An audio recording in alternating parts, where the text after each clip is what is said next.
I'm confident belts, boy. You're going to see the raft of the new champ. Different energy, different spirit.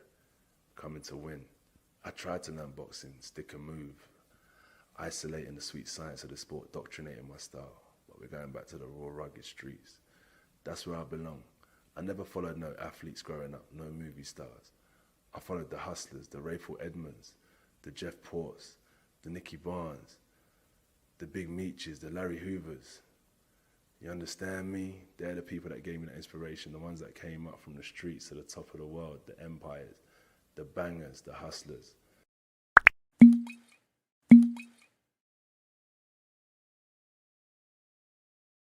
On Saturday night, I'll be listening to Usyk versus Joshua exclusively live on TalkSport while I'm enjoying my Saturday night Chinese.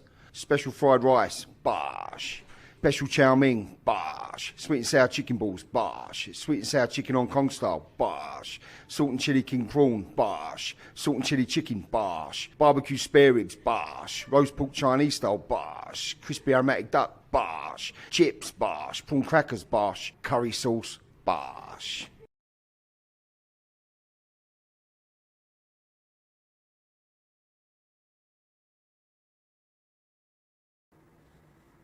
All right, let's do a quick sound check. Look, can you hear me loudly and clearly? Anthony Joshua fans, today I'm looking to get your comments in the comments section, all right? I'm looking to get comments from Anthony Joshua fans because over the years, yeah, I have received fucking shit tons of abuse and threats and all kinds, attempts to dox and all kinds, right? All because I've never really believed that Anthony Joshua was on the verge of being an all-time great fighter, right? I believed he's a world-class fighter, a good world-class fighter who, listen, on his day, is capable of beating anybody. He's got a punch power, yeah, to beat anybody. But if you look back at history, right, and look back at the bill of goods that we were sold, right, on Anthony Joshua. I don't know if you guys remember, yeah?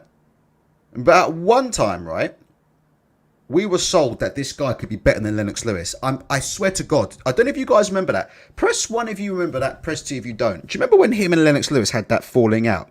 And he said Lennox Lewis is a fool or something. And they had that falling out, right? There were people online who were saying that Anthony Joshua would have knocked out a prime Lennox Lewis. And that Lennox Lewis was jealous of Anthony Joshua because Anthony Joshua was set to achieve all the stuff that Lennox Lewis achieved. This is what people were saying, like literally like 3, 4, 5 years ago. I literally remember people saying Lennox Lewis is jealous of Anthony Joshua because Anthony Joshua is on the road to surpassing Lennox Lewis. And there were people actually trying to advance the case that he would beat Lennox Lewis in a fight because Lennox Lewis had a glass chin. It's the old resume argument, isn't it? The old resume argument. Did Oliver McCall knock out Lennox Lewis? Yeah, well, AJ punches harder, so AJ will knock him out as well, etc., etc. I'm looking to hear from AJ fans in the comments section, all right? After all this time, you willing to come in the comment section today and accept the fact that we've been sold a bit of a bill of goods on Anthony Joshua? Do you not think? What do you guys think in the chat? Let me know. Do you think that we've been sold a bit of a bill of goods on Anthony Joshua here? That this guy is a world-class fighter, a top-quality fighter who has fought some top-quality opposition. Do you know what I mean? Not sure he's ever been in the ring with a killer. Can I ask you guys a question? Would you still stand by that? One of my biggest criticisms of Anthony Joshua was, had he ever been in the ring with a killer? There aren't that many killers in the heavyweight division, but I would classify like Wilder as a killer. Someone who really has the power to put his lights out. Maybe that 41-year-old version of Vladimir Klitschko was that guy. I'm not sure.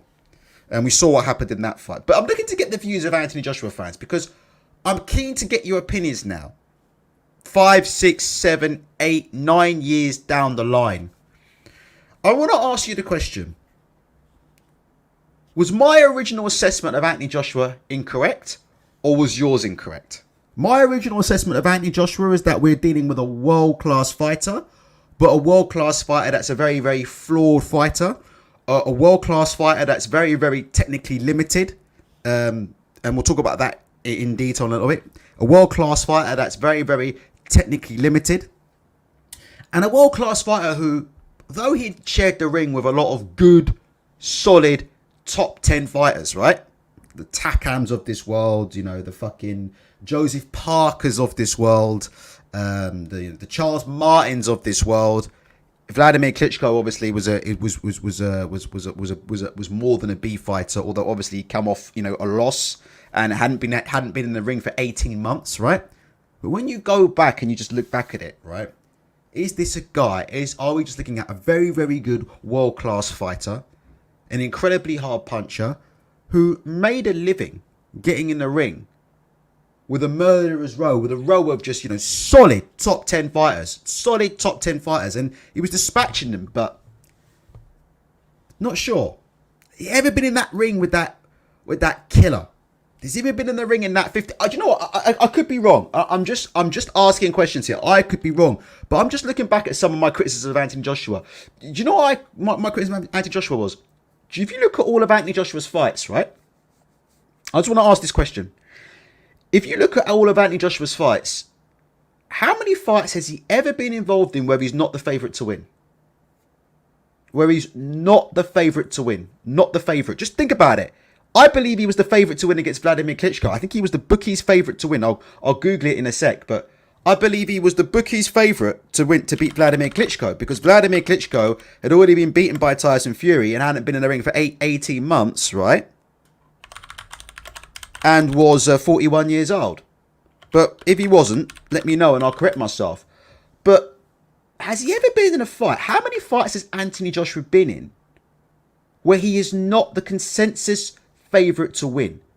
Or how many fights has he been involved in where, fuck, this is a real 50-50? Ah, yes, Stephen Tockley. Bookies wise, the only time he's been underdog was Usyk 2. Right, and Chris S is saying only Usyk 2. And AJ saying AJ was not only in favour in Usyk rematch. Tony, I can see you, brother. I'll get to your comments in a sec, Tony. I can see you. And like I said before, I might open up the lines in a bit. So if I want to get my points of view across quickly, because I didn't really get a chance to get my points of view across. But if people do decide that they want to call in and have their say, right, please feel free to say, Ultra, drop the link, and I will drop the link and you guys can pop on. So that's how we'll do this. I want to ask a few questions to Anthony Joshua fans. I'm not looking to debate. I'm just asking some honest questions. I want to give my opinion on a couple of things that are going on. And then afterwards, if people decide that they want to come on, I will drop the link. That's not an issue. But yeah, you guys are saying the Usyk rematch, right? So the Usyk rematch. So that was what, like the fight prior to last. So in most of the fights he's had, he was the... And listen, and maybe that you could say the same about Tyson Fury and others and stuff, but I'm just saying, do you know what I mean? Was he ever involved before Usyk 2? Because he lost the first one, right? Was he ever involved in that fight where you were like, oh, Jesus Christ, like, you know, he's going up against it? Do you know what I mean? Like, he is really, really up against it before Usyk 2. When Anthony Joshua was in his so-called peak, and his fan base was saying that this guy is the #1 heavyweight in the world. He conclusively beats every heavyweight in the division. He beats Deontay Wilder. He beats Tyson Fury. He is the best heavyweight of his generation. You know, this is the guy that Lennox Lewis is jealous of. This is a guy that's, you know, going to be threatening Lennox Lewis's position as Britain's greatest heavyweight. When he was going during that peak, was he involved in many fights where you were like, you know, I'm worried for AJ here. You know, this opponent, if he clips him, he could really damage him. Has he ever been in a fight with somebody? And let me know if I'm wrong. I'm just asking a genuine question. Has he ever been involved in a fight with an opponent, right? And you think, fuck, this opponent could knock him out. Do you know what I mean? Like, fuck, if this opponent touches him, it could be lights out. You know, if this guy hits him clean, it could be lights out. How many fights have you seen Anthony Joshua in that? The 505 is saying the Vladimir Klitschko fight. So you're saying the Vladimir Klitschko. Okay, fair enough. All right. I'm not sure he's been in too many of those fights, you know. I'm not sure he's been in too many of those fights. And like I said before, I think he's a world-class fighter. But I believe that we're looking at somebody here who's actually overachieved. I've said it before, you know. I'm starting to think the more I look at Anthony Joshua, the more I look at somebody who, in my opinion, I believe is actually overachieved and actually should be given a lot more credit for starting boxing at a very late age, had problems with the law, done jail time, came out of jail, turned his life around. You know, when Anthony Joshua turned pro, there were big question marks over the Olympic Games because a lot of people felt that he was given a gift decision in the Olympic Games. And listen, like I said before, got in the ring. When he took the fight with Charles Martin, some people actually thought he took that fight a little bit too early. Not me. I actually said that was great matchmaking by Eddie Hearn at the time. I thought it was great matchmaking from Eddie Hearn to get Charles Martin as a champion. Great matchmaking.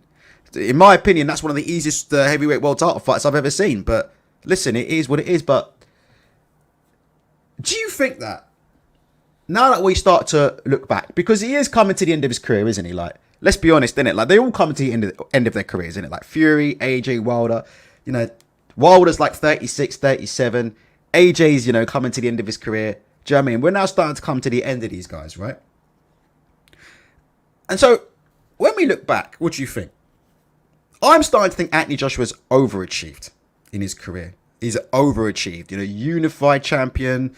You know, one fight away from becoming undisputed. You know, Ring Magazine. What was he? Was he ever the Ring Magazine champion? He was certainly the Ring Magazine #1 heavyweight. So, I think Anthony Joshua, if anything, has actually overachieved in his career, given his skill set, because he's always been, in my opinion, a very, very limited fighter, in my opinion. Would you guys agree with me on that? Press 1 if you would agree with that, and press 2 if you disagree. That Anthony Joshua has actually always been a bit of a limited fighter. Do you guys not think that, despite the amount of trainers this guy's had, and I'm going to do it once, I'm going to do it again. This is the number of trainers this guy has had in his corner at one given time, right? He's had his old trainer, who's was his name Sean Murphy from Finchley. He's had Clifton Mitchell giving him advice. He's had Joby Clayton giving him advice. He's had Angel Fernandez and Robert Garcia both coaching him at exactly the same time. He's had Derek James in his corner. He's had Tony Sims. I've seen Peter Sims in his corner giving him advice. And he's had Rob McCracken. That's 9 names. 9 names. We're not even counting Belly and Chisora. That's 9 names. 9 names. 9 names. Tony's saying Sims, McCracken, Garcia, James on the... But Tony Sims was in there, but Peter Sims was also in his corner as well. And I know Peter Sims was giving him technical advice. McCracken was there. Garcia was there. Angel Fernandez was in that corner as well. And there's been Derek James. And he's also going back to Finchley, Tony, in between hand and working with his own old coach back at Finchley, who was Sean Murphy. So that's at least 7 coaches. At least 7 coaches. Because he would go back to Finchley, and we've all seen the footage. He would go back to Finchley ABC in between fights and still go and train at Finchley ABC when he wasn't training at Sheffield. And he's still in contact with those guys to this day. So he's had at least, in my opinion, 7 trainers, possibly as many as 9 at any one point, giving him technical advice on how to box and how to go about a fight. And despite those trainers, has he actually looked any different?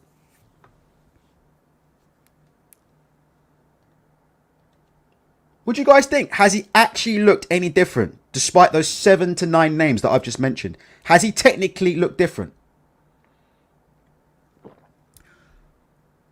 Let's have a cup of tea. What's it? I look at him last night, yeah? Last night is another fight, yeah? Where he can't just walk himself into the mid-range for free. This is just my opinion, right? I watch him against Jermaine Franklin. He can't seem to walk himself into the mid-range for free anymore. And the reason why, as guys like Tony and Chevin and Jason have said a million times, the reason why Anthony Joshua can't walk himself into the mid-range for free seems to be because he's apprehensive about what's coming back, which there's no shame in that, right? We'd all agree on that, right? He does seem to be a little bit apprehensive. about what's coming back. If you look at him in some of his old fights against, in my opinion, overmatched opponents, what fights would you say Anthony Joshua looked his best? Here's the thing. What fights would you say when people's... I'm not trying to hate. I'm being honest, right? Am I wrong or am I not wrong? When people say the old Anthony Joshua, right? What are they referring to? They're referring to fights like this, are they not? They're not referring to his fight with Vladimir Klitschko, right? They never refer to his fight against Vladimir Klitschko because obviously he got knocked down and hurt, right? Right? They don't go down to that fight. But they refer to fights like this. Look, backed off. Am I wrong or am I wrong? When people saying the old Anthony Joshua, the old fearless Anthony Joshua, who wasn't scared to get hit, and he would close the distance and he would stalk fighters and be a lot more aggressive. Who is he fighting? They're talking about these fights, aren't they? Anthony Joshua versus Dennis Baktov. Anthony Joshua versus Gary Cornish. He wasn't aggressive against Charles Martin. He counterpunched Charles Martin to a knockout win and looked very good, right? But he wasn't aggressive against Charles Martin, right? He wasn't aggressive against Charles Martin. To me, he didn't look as aggressive against Vladimir Klitschko, but he found a way to get the job done. So when people are talking about the old Anthony Joshua, what fights are we talking about? We're talking about Kevin Johnson, aren't we? We're talking about Kevin Johnson, Dennis Baktov,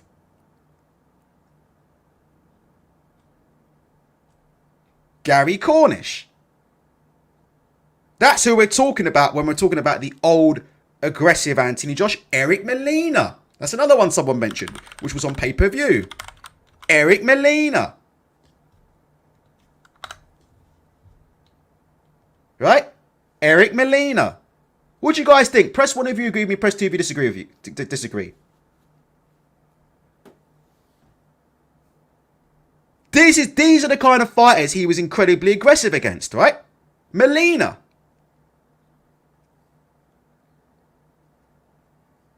So when people say the old Anthony Joshua, right? The old aggressive Anthony Joshua. To me, Anthony Joshua didn't have a problem walking himself into the mid-range against these level of opponents. Because that's what he used to do. He used to walk himself straight into the mid-range. He used to just stalk these fighters. He used to put the pressure on and he used to walk himself into the mid-range and he used to let his hands go. But, and I could be wrong on this. Maybe we'll get Tony on in 20 minutes or so to come and correct me. I could be wrong on this, but isn't it just the case that two things have happened here, right? Two things have happened here. Is it actually the case with Anthony Joshua that as the level of opposition is increased, he started getting hurt in fights, right? So as the level of opposition is increased, he started getting hurt in fights. Should I tell you the fight where I think it started to go a little bit wrong for him? I could be completely wrong with this. But I thought the Dominic Brazil fight was the fight where the crack started to show for me. That was the first ever fight I watched of Anthony Joshua where I was like, the cracks are beginning to show, because he was expected to blast Dominic Brazil out of the ring. And Dominic Brazil did a solid 8 rounds. And Anthony Joshua won pretty much every round, right? Anthony Joshua won every single round of that fight, yeah? But it was that Brazil fight, because that Brazil fight was the first fight where all of a sudden he wasn't just knocking these guys over. And do you know what I noticed? And that was the first time I ever noticed. And it was David Hay, I remember, who was doing the commentary for that fight live on Sky Sports. Right? And David Hay spotted what I spotted. And he said, Anthony Joshua's got a little bit of a problem from distance in this fight. Because he doesn't know. He's too one-dimensional. He keeps telegraphing that right hand. He keeps looking for that same straight right hand over and over again. He's constantly setting up and telegraphing off for that jab right hand combination. He's a little bit one-dimensional. And when he was showing a bit of distance, he didn't show that creativity, that inventiveness. The double jab is way in, bring his feet in. I'll talk about that in a little bit more detail in a second, but that was the first fight. And as a result, Brazil was able to go A lot more rounds than what people expected in that fight. And that was the first fight. And I remember David Hayes saying he needs to show a little bit more inventiveness. He needs to show a little bit more variety in terms of opening his opponents up, right? Can't just be walking into the mid-range and letting your hands go. Or can't just be looking to set up that same straight right hand, that same jab, straight right hand, loading up, telegraphing on it. You're going to have to be a little bit more, feint more. Disguise the shots a little bit more. Where are the combination punches? Where's the mixing up of the speeds? Soft, hard. Come in behind a nice soft double jab, then send through the hard right hand. Makes sense? More combination punching. But instead, he's stiff. He's on the outside. He's stiff. He's tensed up. He's looking to load up, and he's looking to set up that stiff jab, stiff right hand. And Brazil was the first kind of fight where didn't kind of have it all his own way. Then he started to get clipped in fights, didn't he? After the Brazil fight, right? Was that right? Was it after the Brazil fight? Then he started to get clipped in fights. Started to get clipped. Was it the Takam fight that Takam clipped him? Somebody clipped him. He started to get clipped, didn't he? Maybe I've got it wrong. Maybe I've got my timeline all wrong. But then he started to get clipped a little bit, didn't he? Started getting clipped in fights. And what has that led to? That's led to a situation with the following. This is why I bring up the trainers, right? This is why I bring up the trainers.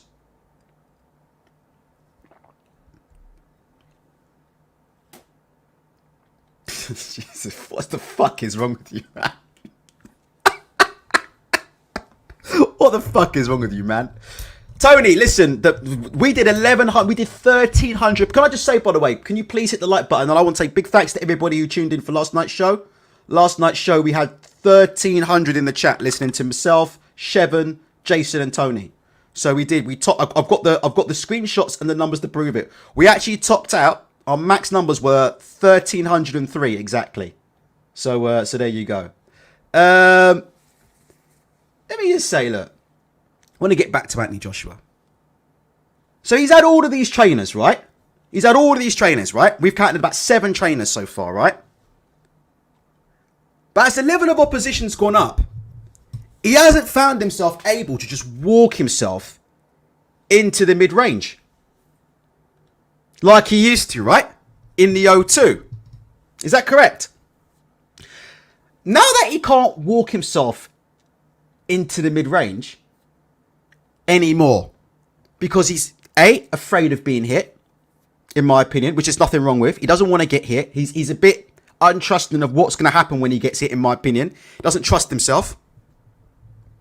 So he's not going to walk into the mid-range for free. Now he's having to work his way in these fights, isn't he? He's having to start on the outside and he's having to work his way to the inside. And he's having to work for it now. Because these fighters have seen him get knocked out, haven't they? Are you still with me? Press 1 if you're still with me. These fighters have seen him get hurt. These fighters have seen him get knocked out. These fighters in the past, these Dominic Brazils, right? These Eric Molinas, when they used to come to the O2 Arena to fight Anthony Joshua, they knew they had no chance of winning, right? Because Anthony Joshua was indestructible, wasn't he? Like, no one had ever really seen it other than that Dillian White fight, right? No one had ever seen him being hurt before, had they?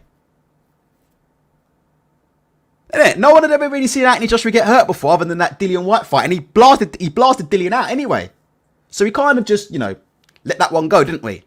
But these fighters, these Molinas, these Gary Cornishes, these Kevin Johnsons, these Dominic Brazils,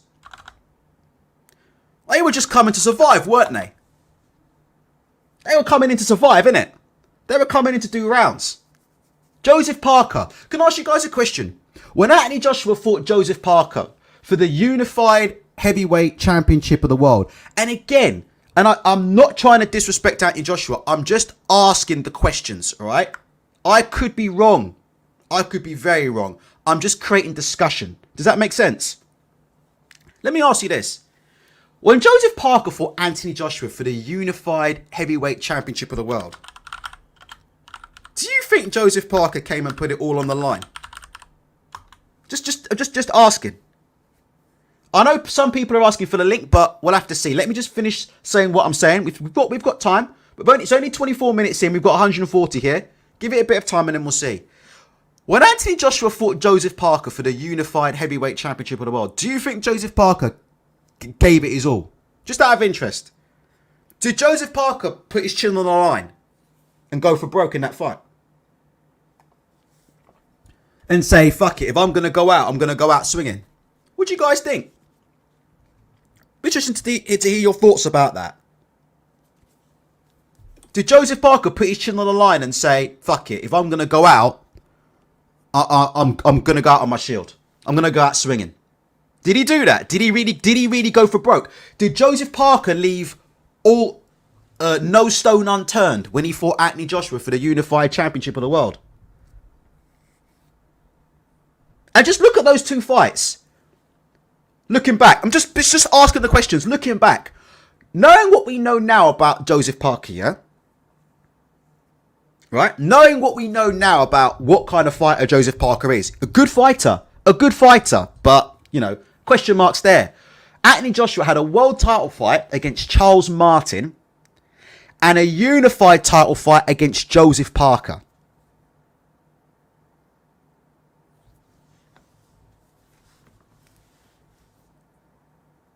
He had a world title fight. He fought for his first world title against Charles Martin.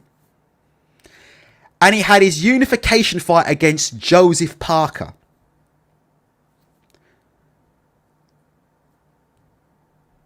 At the time, people were trying to advance the case, right? That those were two fantastic wins, etc., etc. Knowing what we know now about Charles Martin and Joseph Parker, do you feel differently about those wins? I'm just asking you. I'm asking the questions. I'm creating discussion. What do you guys think about his title runs? He won a title against Charles Martin. And then he had a unification fight against Joseph Parker. How many fighters would have become world champions if they had their first title shot against Charles Martin? And how many fighters would have become unified champions if they were unifying against Joseph Parker in their own backyard? I'm just asking the question. Joseph Parker.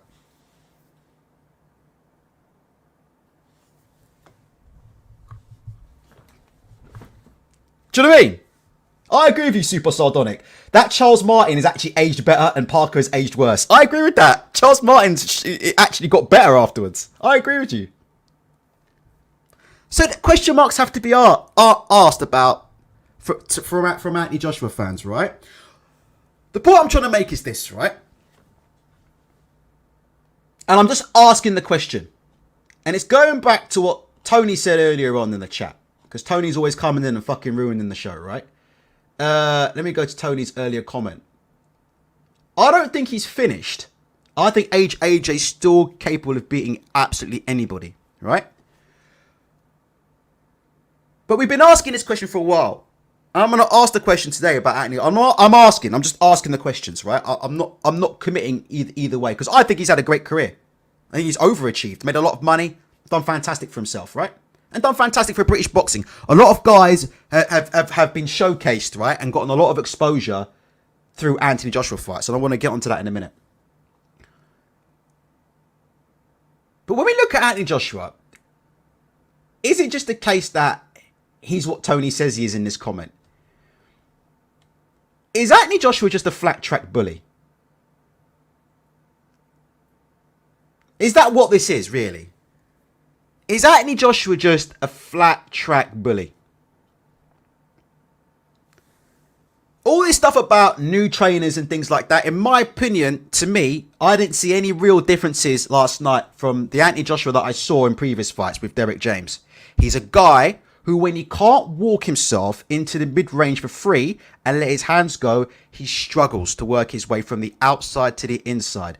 And I think the more I think about it with Anthony Joshua, the actual thing, I think his struggles are coming from his feet.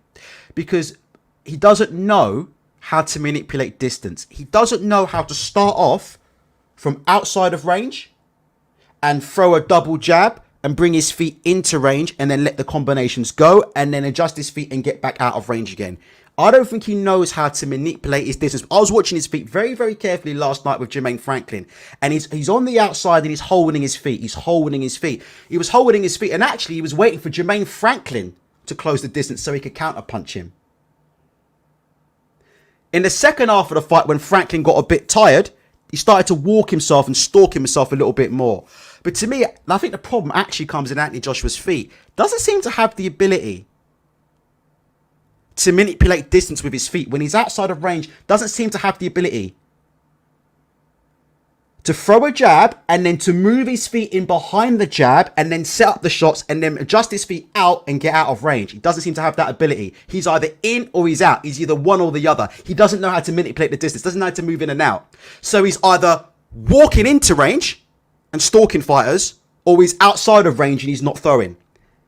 Because last night you could see there were long periods of that fight where he was hovering outside of range. And he looked like a fish out of water. The activity wasn't there. The punch activity wasn't there. Which I think is the reason why people have thought this was a boring fight. He's hovering around the outside and he's throwing a couple of good jabs, but he can't get the right hand off. Can you see? And he's a fighter who he needs to get that right hand off, innit? Anthony Joshua. His bread and butter is that right hand. Anthony Joshua, if Anthony Joshua's not getting that big right hand off, he's in trouble. Because really, Anthony Joshua lives and dies off the left hook and the right hand. The right hand in particular is his meat and drink. So if he's not getting off the right hand, immediately you're not dealing with the same fighter. And he's on the outside. And he doesn't know. He doesn't know how to adjust those feet. He doesn't know how to feint. Can I feint? Can I feint a fighter? And then can I bring my feet in behind the feint, bring myself into range, land the right hand, and then adjust my feet and get out? Some of that might also be due to the weight. The fact last night that he came in at 255 pounds. He's carrying more weight than he's ever carried before. To me, on the outside last night, he looked static. I think Anthony Joshua, like I said before, is very, very dangerous when he's up close, mid-range. But I think as the quality of opposition has increased, it's a combination of these three things. The quality of opposition increasing. Also, fighters are beginning to work him out now. That's what I also think as well. Fighters are beginning to work him out. Before, like I said before, in the old days, where he used to go in against the Gary Cornishes, when he used to go in against the Eric Molinas, when he used to go in the ring with the Kevin Johnsons, when he used to go in the ring with the Dennis Baktovs, when he used to go in the ring with the Matt Legs, right? When he was in the ring with that kind of opposition, they were in there to survive. They weren't looking for Anthony Joshua to fall in and then roll and counter or roll and overhand right him. The same way Jermaine Franklin was looking to do last night. Jermaine Franklin last night was looking to counter Anthony Joshua off his own counter. We never saw that when Anthony Joshua was we never saw that with the so-called old Anthony Joshua, right? The Anthony Joshua that fought Dillian White. The Anthony Joshua that fought Gary Cornish. We never saw fighters trying to bait Anthony Joshua's right hand so they could counter him off his own right hand. We never saw opponents trying to do that because these opponents were already beaten before they got in the ring. So I think it's a combination of the opponents getting better, the opponents coming to win, the opposition increasing, and opponents now knowing they can get in the ring and they can hurt him. And ever since those things have happened, he has never been the same fighter. He's never been the same fighter. When he knows he can't walk himself into the mid-range for free without heavy artillery coming back or without being countered, he's very, very tentative. Press 1 if you would agree with what I'm saying so far and press 2 if you disagree. And I think that's the key to his problems. He's a fighter who needs to be at mid-range. He needs to be at mid-range. When he's at the mid-range, he's a different fighter. He's a lot more comfortable throwing the short shots, them short right hands. He can see the uppercuts. He can see the shots, the short left hooks. I think Anthony Joshua is a lot better at mid-range. But I think he struggles to get in there. He struggles to get in there because he's worried about getting counter-punched. Because fighters are now looking to counter him on the way in. Fighters are now, like Jermaine Franklin, looking to counter him off his own counter. Fighters like Andrew Ruiz are looking to counter him off his own counter. Or looking to catch him in the middle of punching.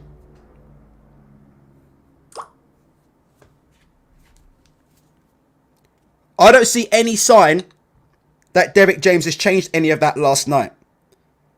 So I would advise you to go back and look at Anthony Joshua last night and look at them opening rounds. Look at the first, you don't need to watch the whole fight. Just watch the first 4 rounds last night of Anthony Joshua versus Jermaine Franklin. And I want you to watch when Anthony Joshua is just outside of range, and you'll see the punch output goes to shit. He's not confident in throwing his right hand from distance because he doesn't know how to adjust his feet. And you see a couple of times in last night's fight, he throws it from distance and he misses wildly and he falls over himself and he falls into the inside. And you can see Jermaine Franklin sitting there waiting for him. That's why he doesn't want to throw. That's why he looks tentative. So it's a combination of things. It's a combination of the fact that he doesn't believe in his chin, but it's a combination of the fact that he's not confident in throwing from that pocket. He's not confident. He's not confident. I think he's a fighter who's been worked out. I think Anthony Joshua is a fighter that's been worked out. And I'm not sure it matters how many coaches you put in front of him. He's had 7 already. Peter Sims has been giving him advice in the corner. Tony Sims was his coach. Rob McCracken, Angel Fernandez, Robert Garcia, Sean Murphy from Finchley, and Lord knows who else. Joby Clayton and Lord knows. That man's had at least 6-7 people. This man had 2 coaches coaching him simultaneously at one time. That's unheard of. When have you ever heard of somebody at the level of Anthony Joshua having 2 fucking coaches simultaneously coaching him at exactly the same time for the same fight? When have you ever heard of that?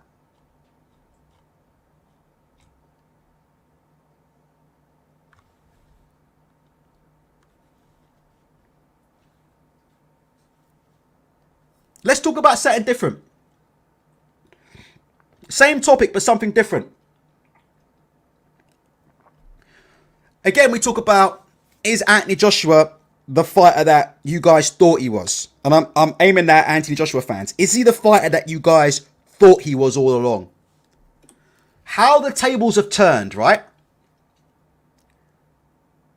How the tables have turned. Years and years ago, right? Years and years ago, about 5 or 6 years ago, Eddie Hearn went to Deontay Wilder and offered Deontay Wilder a 10 million pound flat fee for fighting Anthony Joshua. Press 1 if you remember that. Press 2 if you don't remember that. Do you remember that? Years ago. What was it? 2018, 2019 or something? What was it? When Eddie Hearn offered Deontay Wilder, was it a 2-fight deal for 15 million? And he offered Deontay Wilder a 10 million pound flat fee to fight Anthony Joshua. Do you remember that?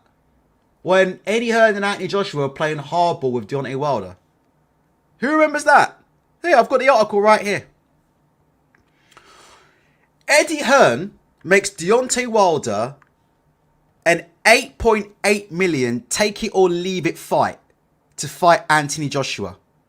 They offered Deontay Wilder 8 million to fight for an undisputed title fight with Anthony Joshua. Do you guys not remember this from years ago?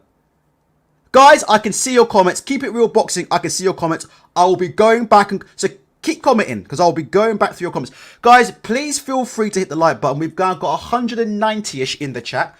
Please feel free to hit the like button. We had 1,300 in the chat last night. Records are being set. Like I said before, at some point, I think we're going to open up the lines if people do want to call in and give their opinions. I could be wrong on all this. I'm just asking the questions, right? But if Tony and Nat still want to call in, then we'll see how we go in about 15 or 20 minutes. So we will get some. We'll certainly be reading your comments at the least. Big up my man, Expert Genius there, who got the bad bees in his profile pic. Expert Genius, man. You think Expert Genius got time for YouTube? Expert Genius ain't got no time for YouTube, man. That dude's out here with them bad bees, man. Do you know what I mean? Forget Lawrence Okole, innit? Lawrence Okole rapping about them bad bees, man. Forget that. Expert Genius really be about that life, man. Forget that Lawrence Okole rapping about 2 sisters. Was it Lawrence Okole rapping about 2 bitches? Nah, man. Expert Genius is the real Okole, man. Expert Genius really living that life, man. He wants all that smoke, man. Expert Genius with them bad light-skinned bees in them profile pics. Shout out to the Expert Genius, man. Representing the right way. Representing to the utmost. Let's go through this. Eddie Hearn has made Deontay Wilder a take it or leave it offer of $12.5 million, $8.8 million to fight Anthony Joshua. Right? Do you remember this? Years ago. Take it or leave it. $8 million to fight AJ for Undisputed. Do you know, I looked last night at Anthony Joshua.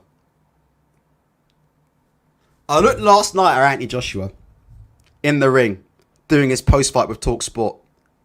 And you know what? He's now in the ring. He's not begging, is he? But do you know what he said last night? He said, I'd be honoured to share the ring with Fury or Wilder. Did you hear that last night? Anthony Joshua in his post-fight is now saying he'd be honoured to share the ring with Fury or Wilder. I have to say something, man. How the mighty have fallen, man. What do you guys think? Press 7 if you agree with that. Press 8 if you disagree. How the mighty have fallen. How the mighty have fallen, man. This is a guy that 4, 5, 6 years ago, he and his promoter were turning around, right? He and his promoter were turning around and handing out all kinds of take it or leave it demands, weren't they? Take it or leave it, and this guy's ducking me. This guy never wanted to fight. This guy's scared to fight. He's a coward. He's this and that. He never wanted it. He's got no heart. He's not a warrior. Doesn't want to fight any Joshua. He's a bum. He's all. Remember this? 5, 6 years ago. Hand in, take it. They've gone from in a good couple of years. They've gone from take it or leave it.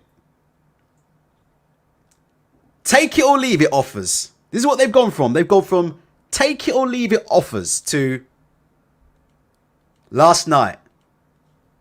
I'd be honoured to get in the ring with Wilder or Fury. I don't know, man. I don't know how you guys feel about that.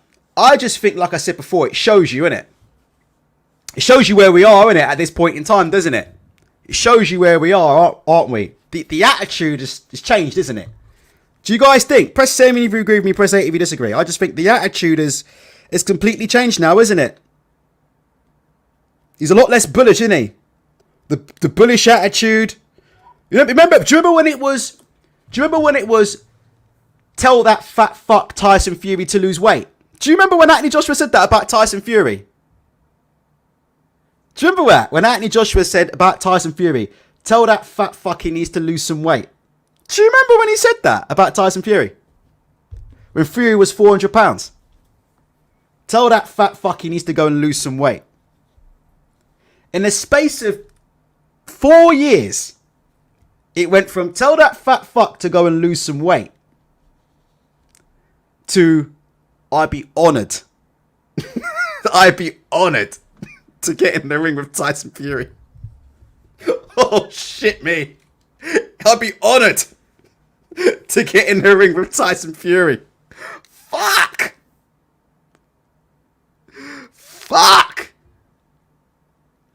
Dirk, if you don't like the show, why don't you go and fuck off and listen to something else?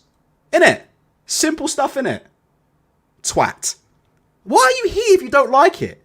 Just fuck off and go listen to something else instead of being here and fucking plaguing the comment section with your fucking bovine excrement that nobody cares about anyway. I'm just asking questions. I don't think I'm being a fanboy of anybody. I'm just asking questions, innit? What I'm stating is facts. No, but seriously, why be in the chat if you don't... I don't understand it, like. You have to comment 150 times.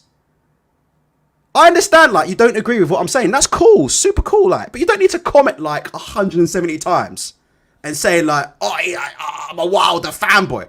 Well, I'm a Wilder fanboy just for pointing out the obvious, innit? Right? 5, 6 years ago, right, Anthony Joshua told Tyson Fury, you fat fuck, go and lose some weight. Right? 5 years later, he's now in the middle of the ring saying it'd be an honour to fight Tyson Fury. I think, yeah, that's very, very indicative of where he is in his career right now. That's all I'm saying. So I'm just asking the questions.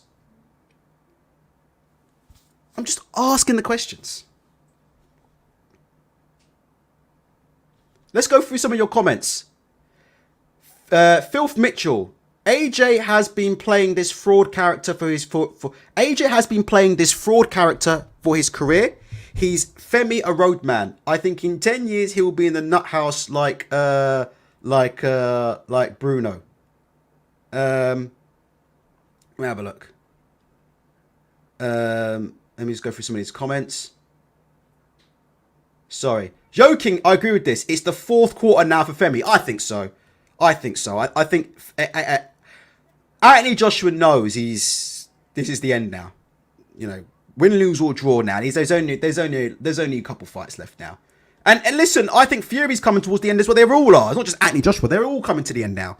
It's nearly time for a new heavyweight era to begin. But Jesus Christ, I'm just saying. I mean, listen. Even if you look at this, right? And I again, look, hand on heart, look. Barry Hearn and Frank Warren. Do you remember this one? When Barry Hearn and Frank Warren were arguing on BBC 5 Live. Here it is. Do you remember this? And Barry Hearn was saying there is no way Anthony Joshua will be taking less than 50% or doing a 50-50 with Tyson Fury. Press 1 if you remember this. It's fucking right here. Barry Hearn, there is no way that Anthony Joshua is taking equal money with Tyson Fury. This was 4 years ago, right? 4 years ago. We've gone in the space of 4 years. We've gone from that to this.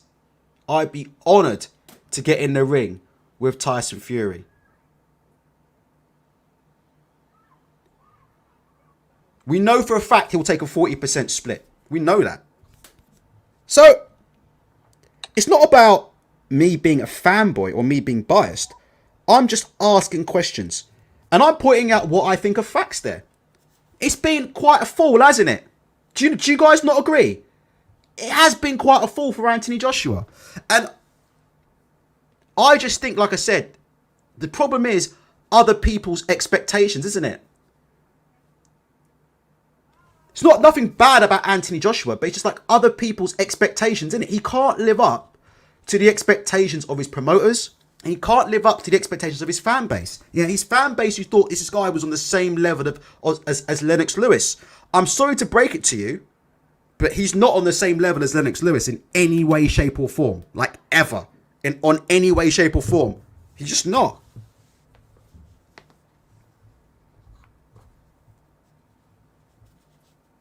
He's just not. You know, you had the post-fight scrap last night, didn't you? With him and Franklin. Getting into that post-fight scrap, didn't you? Look. We'll get on to Tony Bellew in a second. But look, see this last night? Look. You got Anthony Joshua getting involved in yet another post-fight scrap, right? Another post-fight scrap. With Franklin and Franklin's team. To add to the post-fight ruckus that he had against Alexander Usyk.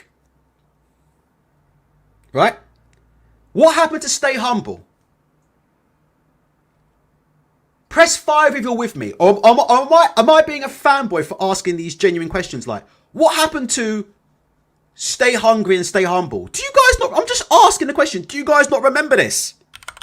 Stay humble. Stay humble in victory and stay humble in defeat. Do you guys not remember when Anthony Joshua was at his so-called prime? What they call the old Anthony Joshua. Do you guys not remember when Anthony Joshua used to talk about the importance of setting an example for the next generation? Do you guys not remember it? I remember all of it.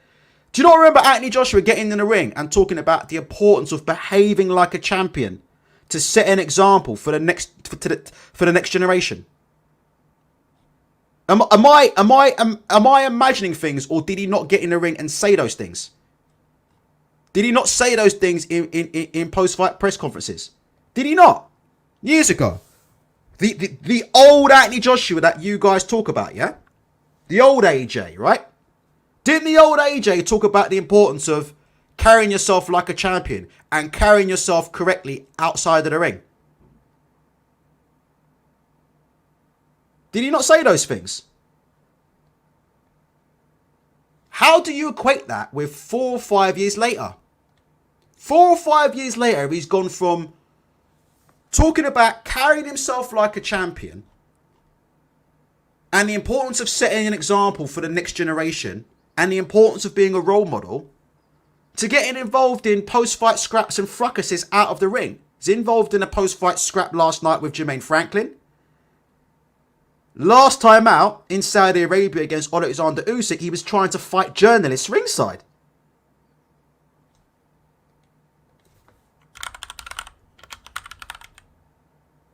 Am I lying or am I not lying, or am I being a fanboy?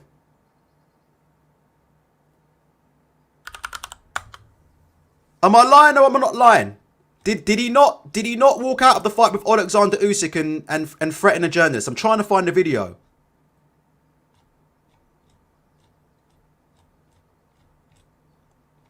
Did he not threaten to punch a journalist afterwards, right? In the post fight. When he was walking through the crowd.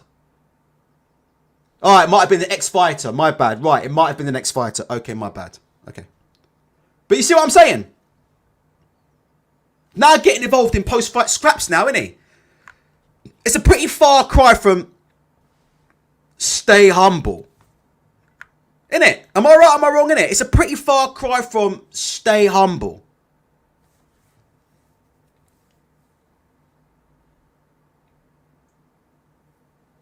It's not nice. I don't know what's going on, but it's not nice.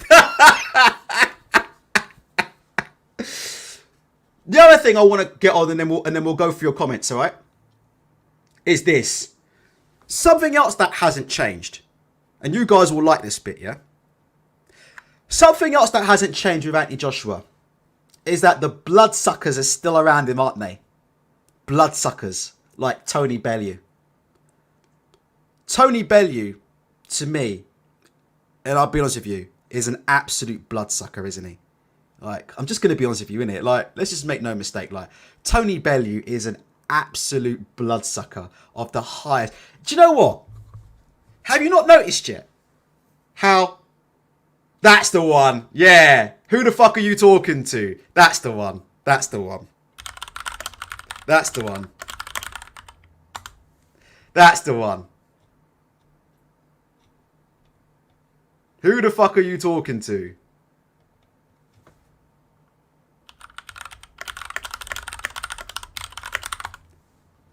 There you go. There you go. It's Anthony Joshua post-fight. Post-fight, yeah? There you go. And he's getting into it. Here you go. And he's saying, who the fuck you talking to? Who the fuck you talking to? So all that stay humble stuff, yeah? There you go. Stay hungry, stay humble.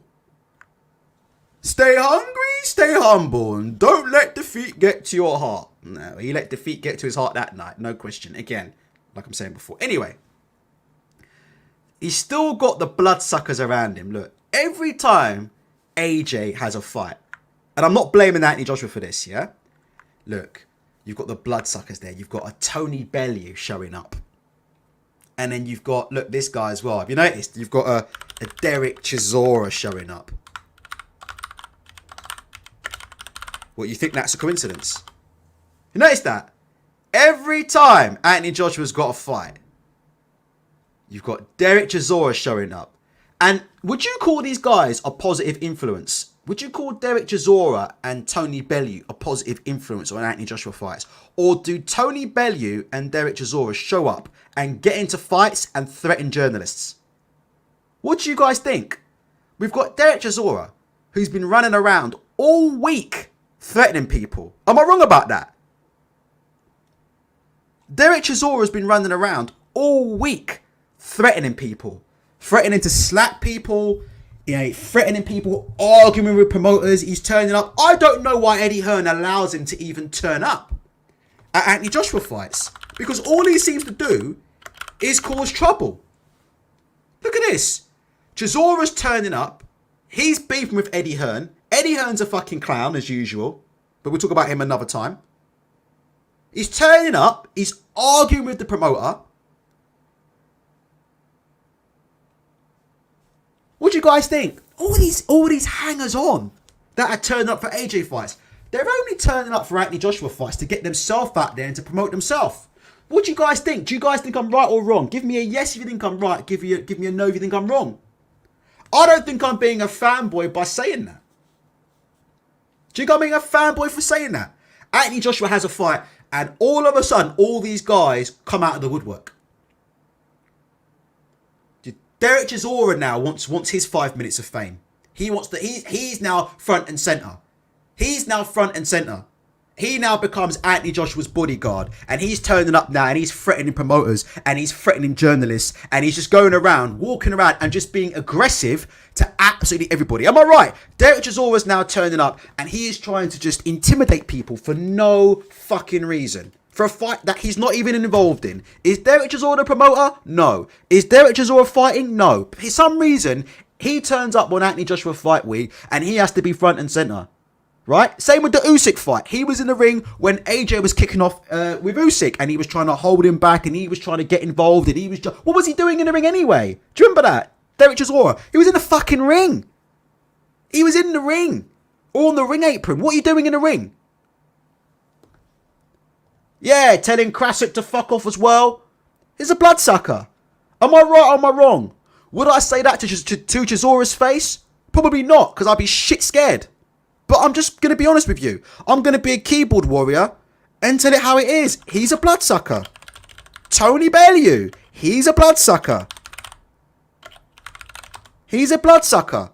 Anthony Joshua fights, and all of a sudden, you've got Tony Bellew now turning up. And now he becomes Anthony Joshua's bodyguard. And now he's getting involved in fucking post-fight fracasses, yeah? Outside of the ring. Look at Tony Bellew, see? All he wants to do is just be at home with his wife and kids. Tony Bellew. All he wants to do is be at home with his wife and kids, he says. He says he's sick and tired of being involved in the spotlight. And there he is, look, ringside. Yet again, look. Challenging people to a fight and trying to get involved in fights. So look, that's Tony Bellew. That's Tony Bellew. An absolute... And I'm going to be 100% honest with you, right? Would Tony Bellew knock me out? Absolutely. Tony Bellew is the biggest waste of oxygen in the United Kingdom right now. You know?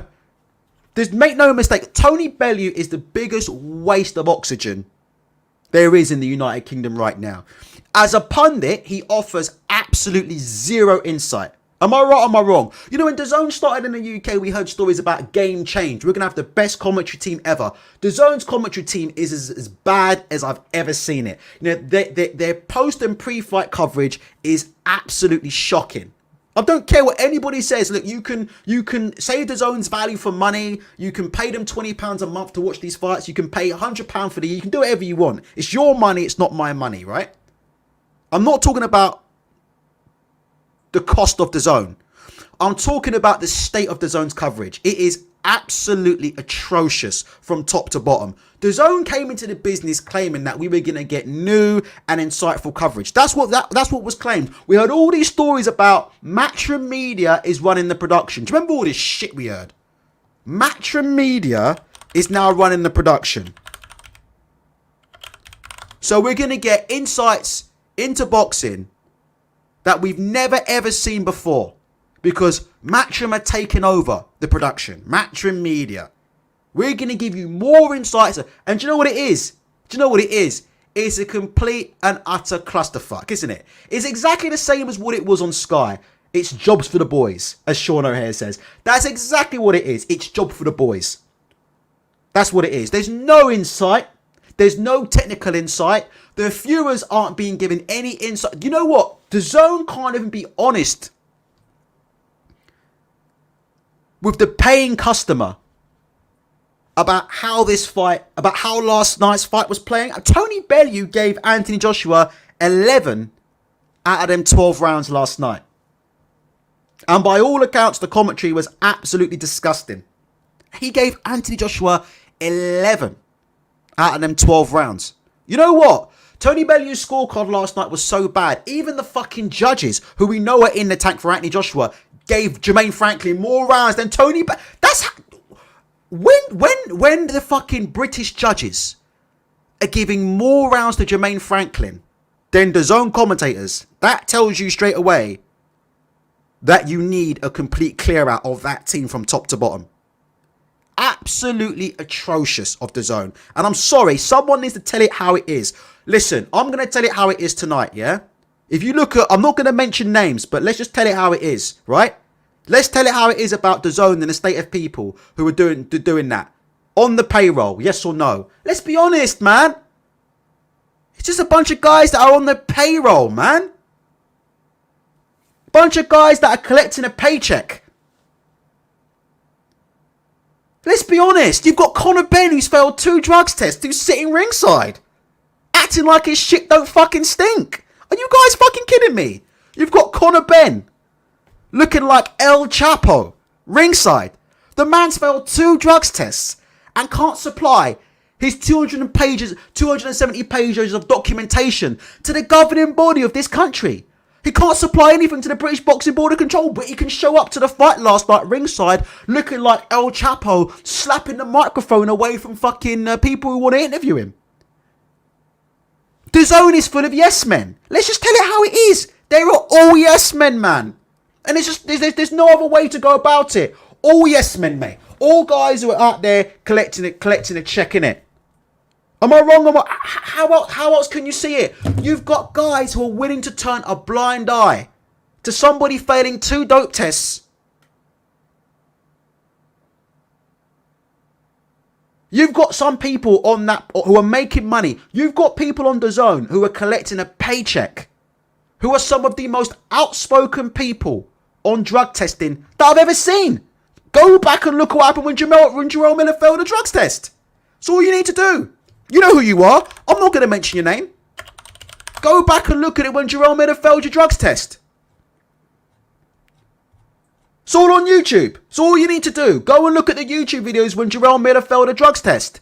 And then go and look at it now when Conor Benn's ringside last night.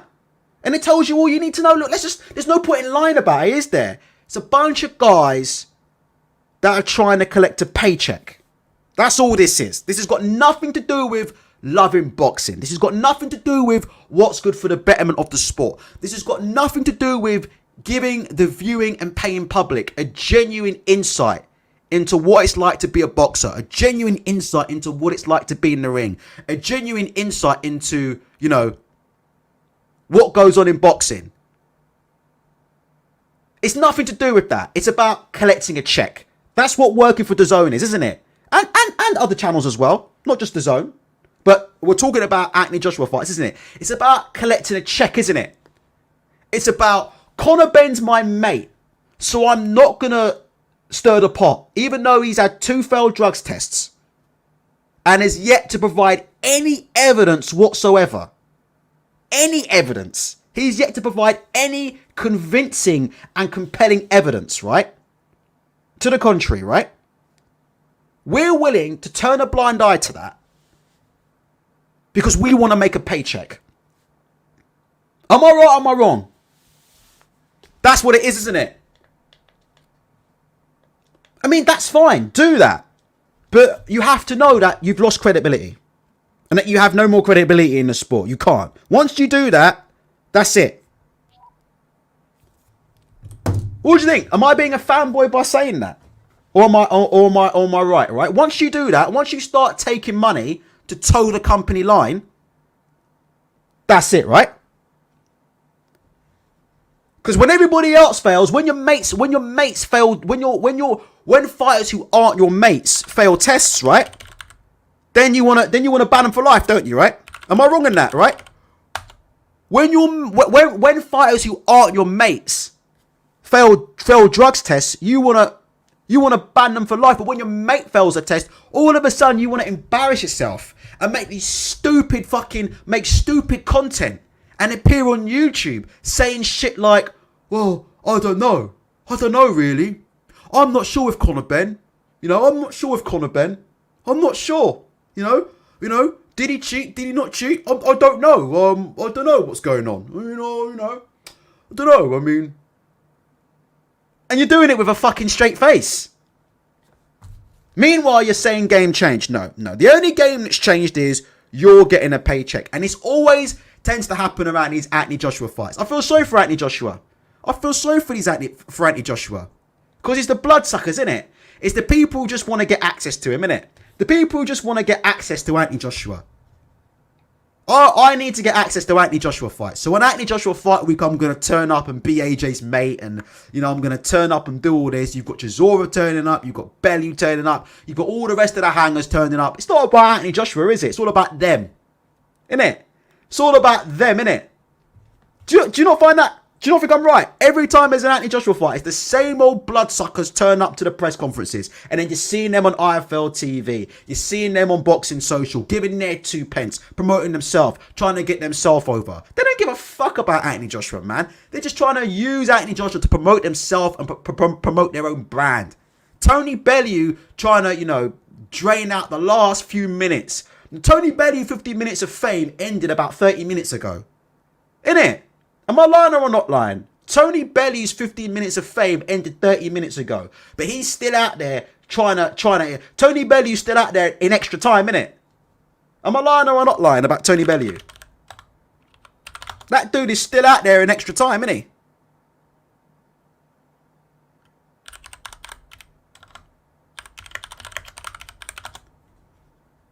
Tony Bellew's still up there in extra time. Tony Bellew's 15 minutes of fame, yeah, ended about fucking half an hour ago. But see, in Tony Bellew's head, this is what Tony Bellew sees.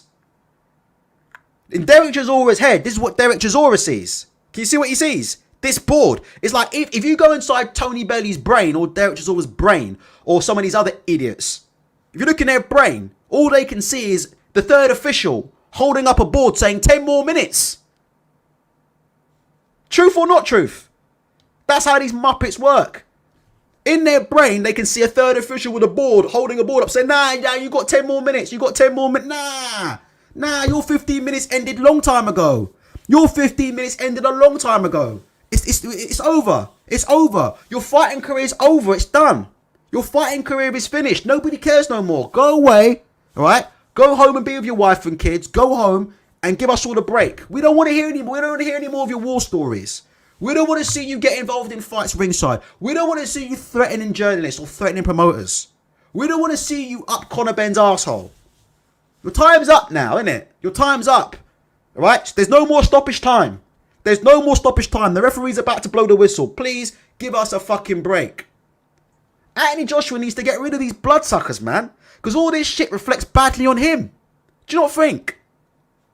All this shit reflects badly on Anthony Joshua. All these bloodsuckers around there trying to act up because they know the cameras are out. It's embarrassing, man. It's embarrassing for Anthony Joshua. I feel sorry for him, man. So what are these guys doing? Getting into fights on my behalf. What are these guys doing? Someone in the comment sections alleged that Bellew spat at somebody.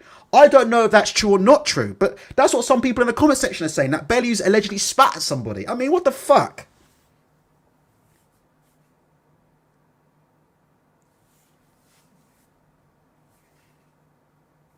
Bloodsuckers, mate.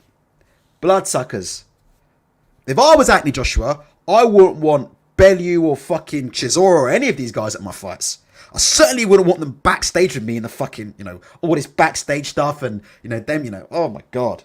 It's cringy, innit? It's cringy. Because they ain't going to be there when his career's over. They ain't going to be there when his career's over. When he's 50 years old and when it's all said and done. They ain't going to be fucking in, you know. They ain't going to be there for him. I don't know if it's true or not. Stephen Tockley's saying, watch the BBC 5 Live video, you can see him do it. I don't know if it's true or not, but people are alleging that he spat at somebody. I don't know if it's true or not. Clouds Gaming is saying, Bellew should be sacked for insubordination last night. He won't be though, as he's the best company man around. This is how DAZN lets their fucking commentary team behave. You know? This guy can't even be professional for, you know what I mean? This is how DAZN let their commentary team behave. This is how DAZN let their commentary team behave. So, listen, their whole coverage is garbage. Let's just not pull any punches, you know. Laura Woods, a complete waste of time. I'm sorry to say that. I'm sorry. I know Laura Woods spends most of her life on Twitter, yeah? Taking risque photos of herself. No disrespect, but let's just be honest about Laura Woods. I mean, look, what she knows about boxing, you could fucking write on the back of a fag packet. Let's just call it how it is about Laura Woods, man. I'm sure she's a nice girl, but look. Let's just be honest about Laura Woods, right? All this woman does is go on social media and take risque photos of herself. Let's just be honest and tell it how it is, man. Is she nice to look at? She's very nice to look at. But come on, look at this stuff, man. Look at this. Who takes pictures of themselves like this and post them up on social media? Do you know how embarrassing this stuff is? Like, come on, man. You're supposed to be a proper professional presenter, right? You're supposed to get by on your journalistic integrity and knowledge, not on your looks. And look at this. Look at this, and look at the state, and look at the filtering on this photo. By the way, this is embarrassing. Look, somebody quick, get a camera and take a photo of me posing, looking outside the back. You can even see the fucking bins by the fucking back door. Press 1 if you can see the bins next to Laura Woods as she's posing by the back door. I mean, it's fucking cringe, man. I mean, at least take the bin out. At least take the fucking bin out. If you're gonna sit there fucking, taking, stupid photos of yourself, over-filtered photos of yourself, peeking into the sun, you know what I mean? At least take the fucking bin out, Laura Woods. Posing next to the fucking bins. Jesus. Laura Woods posing next to the fucking garbage bin. Looking outside the back of her flat.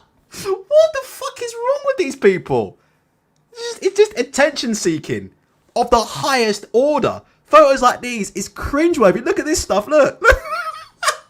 Look. Why would you post a photo of yourself looking like this, doing this? For what reason? What's the point of doing that? What's the point of doing that? It's fucking cringeworthy. It's absolutely cringeworthy. Do you know how many takes it probably took her to get that right? I tell you what, that's why Laura Woods ain't taking the bins out.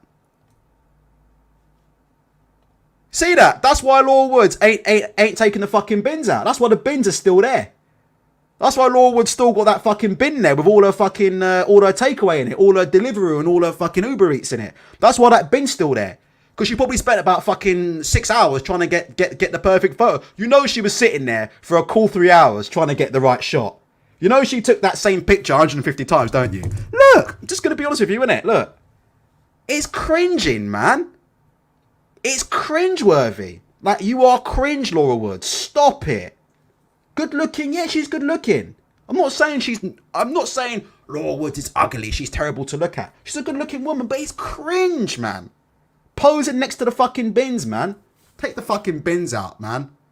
Or at least fucking use Photoshop and edit them out.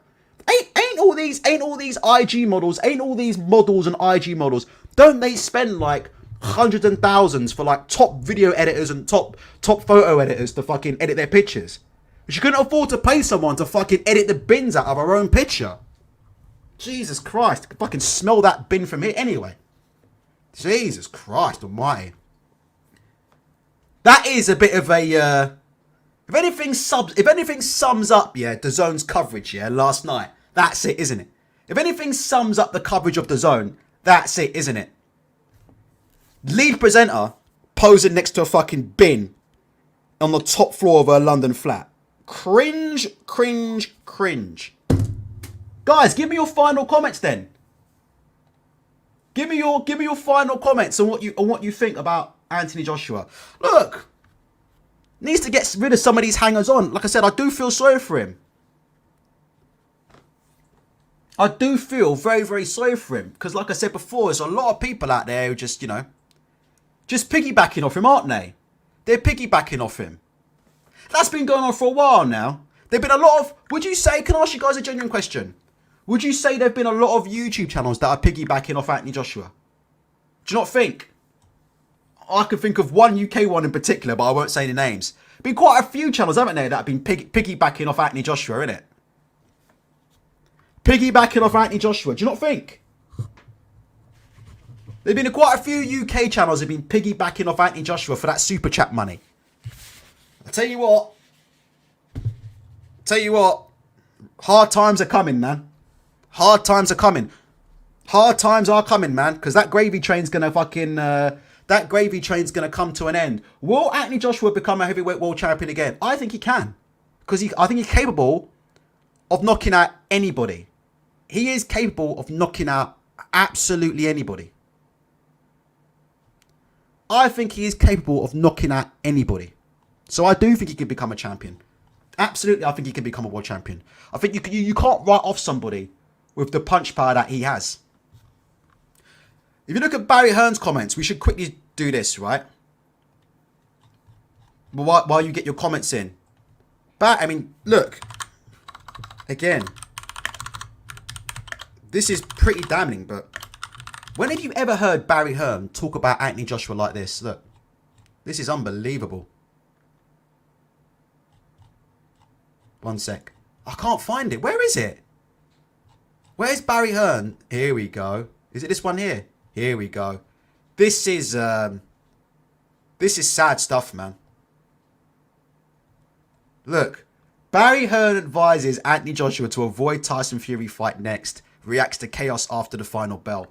If you listen to Barry Hearn last night, Barry Hearn basically said that it's up to Anthony Joshua what he wants to do next. But he basically said that Anthony Joshua can either fight Tyson Fury or he can go and have a couple more tune-up fights. Basically, what he was saying was Anthony Joshua ideally should have another 2 or 3 tune-up fights. But whether he wants to do that is up to him. Or he could go and cash himself out against Tyson Fury. I mean, we've just never seen Barry Hearn talk about Anthony Joshua in the way he was talking about him last night. Which again in itself tells you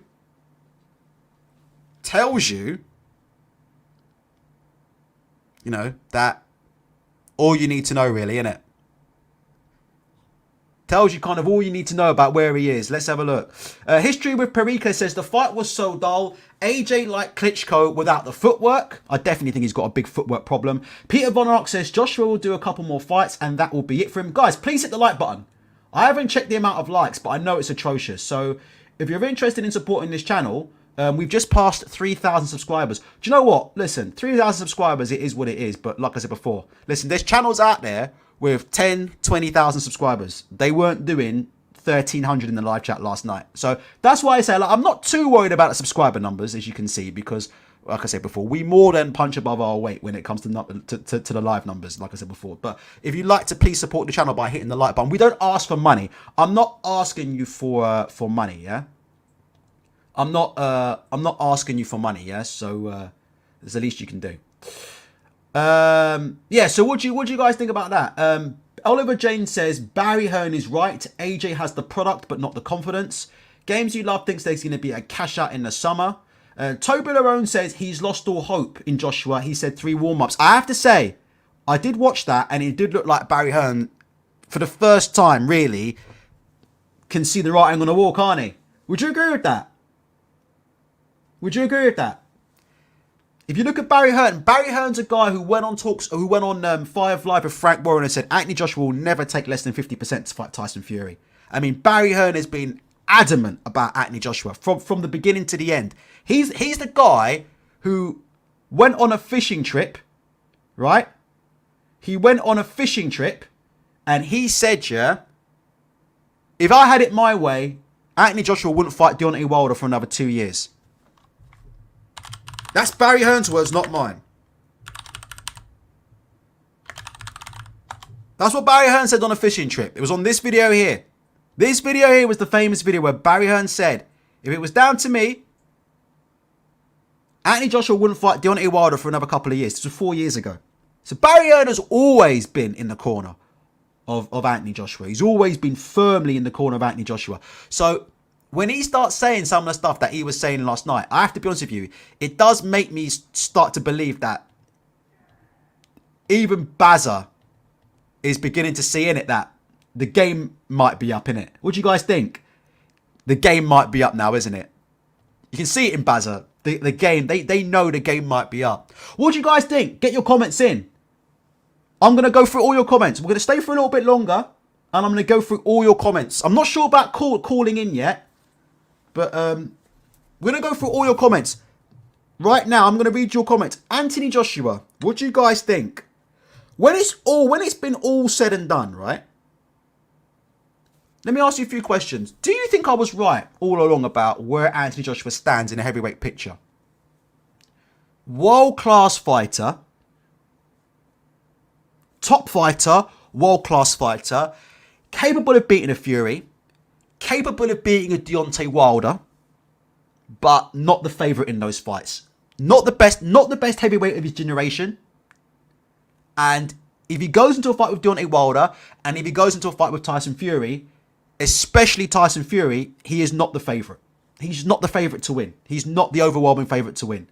Like, him beating Wilder or him beating Fury would be an upset, in my opinion. And I kind of stood by that for a couple of years. There was a time where I definitely thought Anthony Joshua would beat Deontay Wilder, but I reckon I've been consistent for a couple of years at least. Guys, give me your comment.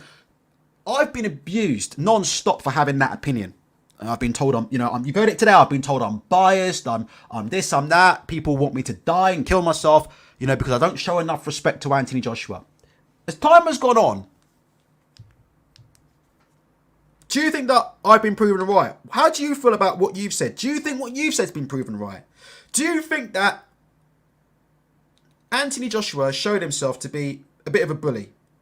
And that this guy is an on-top fighter? And that when we speak about the old Anthony Joshua, really what we're talking about is the old Anthony Joshua in the O2 Arena versus overmatched opponents who aren't coming to win.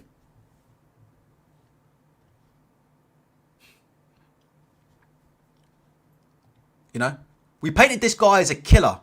We painted this guy as a destroyer.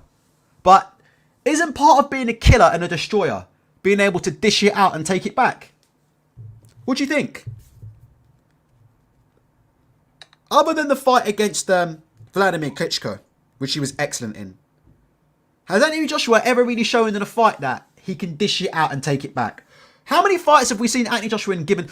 It's a bit Mike Tyson-esque, isn't it? How many times have we seen Anthony Joshua, other than Klitschko, in a give-and-take fight?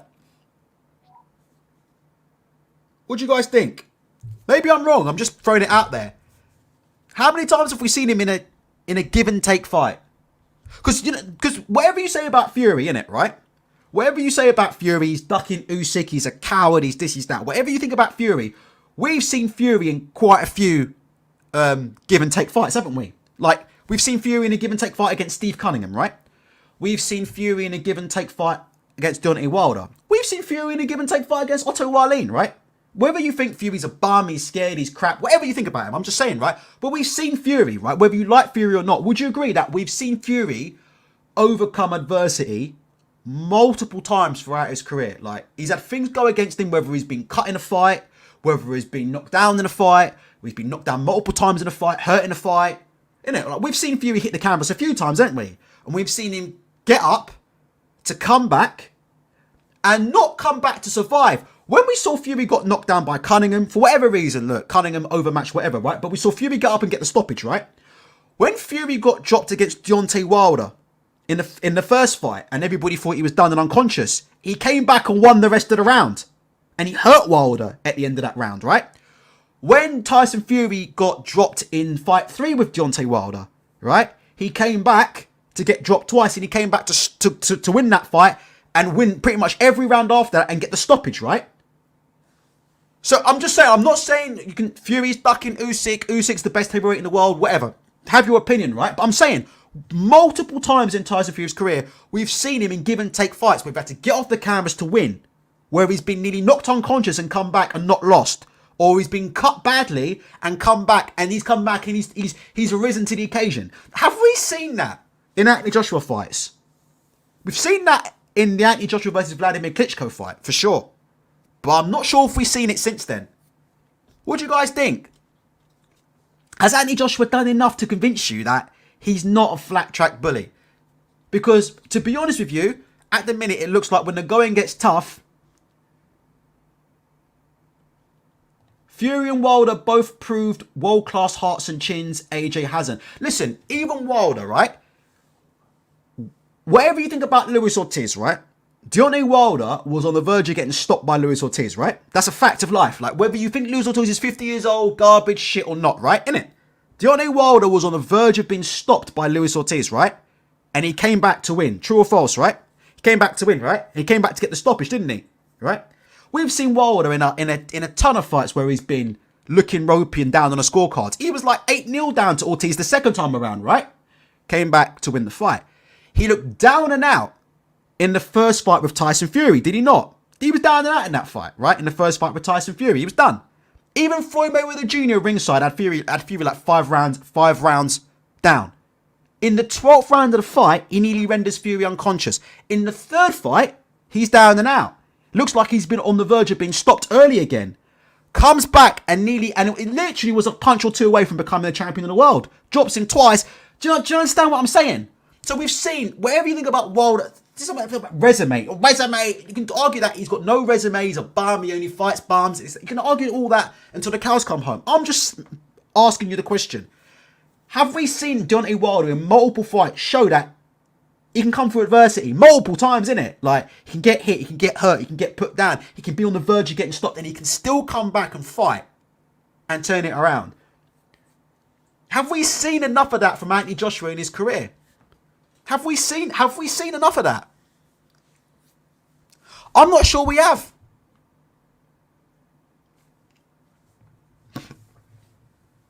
That's my honest opinion. So I'm not sure we've seen it. And I think it's a genuine question now that has to be asked about him. Like, he's a good world-class fighter, but we'll see. When AJ gets to the ring against Fury, or when he gets to the ring against Wilder, maybe he'll show us something that he hasn't shown us since the Klitschko fight. But I'm just saying. I do think at the minute, Anthony Joshua is looking like an on-top fighter. Yeah? And there's plenty of on-top fighters in the history of boxing. Plenty of on-top fighters. And some of those were all-time greats. Some of the all-time greats like Mike Tyson were on-top fighters, yeah? But I'm just being honest with you, right? All this stuff about new trainers, new coaches, new broadcasters, new Dawn on the Zone, new promoters, new whatever. I'm not sure that at this stage you can change what this guy is, right? And I could be wrong, but at the minute, to me, this guy looks like an on-top fighter. That's what he looks like. He looks like an on-top fighter. He looks like a bully. He looks like when he can walk himself into the mid-range without the fear of being hit and hurt, and he can let his hands go, and he can bully fighters, he looks amazing. When there's a bit of comeback, or he gets hit, or he gets hurt, he gets put on the canvas, the problems begin. When it's a give-and-take fight, would you trust him to come through? At the minute, I personally wouldn't. And that's what I wanted to see last night. And you know what? Last night from Jermaine Franklin, we didn't see. You know, Anthony Joshua, I thought, boxed quite well second half of the fight. But he was still getting clipped a lot with shots. You know, Jermaine Franklin was pinging his head back. And he was catching him a lot with the right-hand counter. And that's Jermaine Franklin. And Jarrell Miller's calling out. Let me ask you quick before we go. Jarrell Miller is calling out Anthony Joshua. Let me ask you a genuine question about Anthony Joshua. Do you think if Jarrell Miller had passed those drug tests and he'd have been the one to fight Anthony Joshua instead of Ruiz, do you think Jarrell Miller could have caused the upset?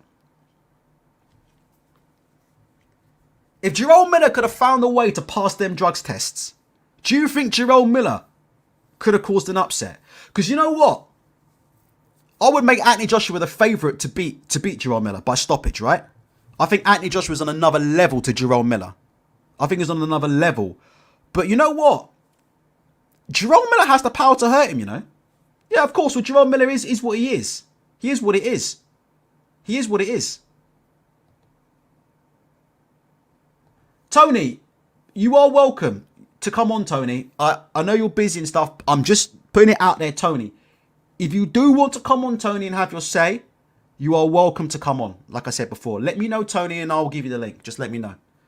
No pressure. You don't have to. I'm not fussed either way. But if you do want to come on, Tony, and have your say, by all means, Tony, let me know, and I will drop you the link, because I did say I'm happy to hear from people. And if there's anybody, you know, okay. Well, Expert Genius wants to come on as well. All right, let's have a chat. Let's have a chat. Let's drop it. Let's have a chat. I want to do this. Tone in yourself. All right.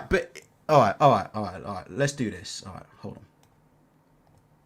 Let's do this. All right, give me a sec.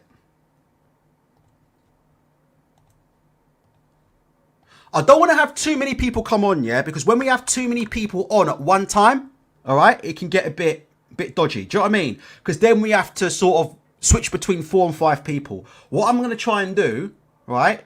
What I'm going to try and do now is have 2 people on at a time, because I think it works better that way. Does that make sense? So I think it works better if we have 2 people at a time. So it depends on how many people want to call in. You might not get your say today, but the link's there, all right? It's in the chat, all right? Just try and stick to the topic.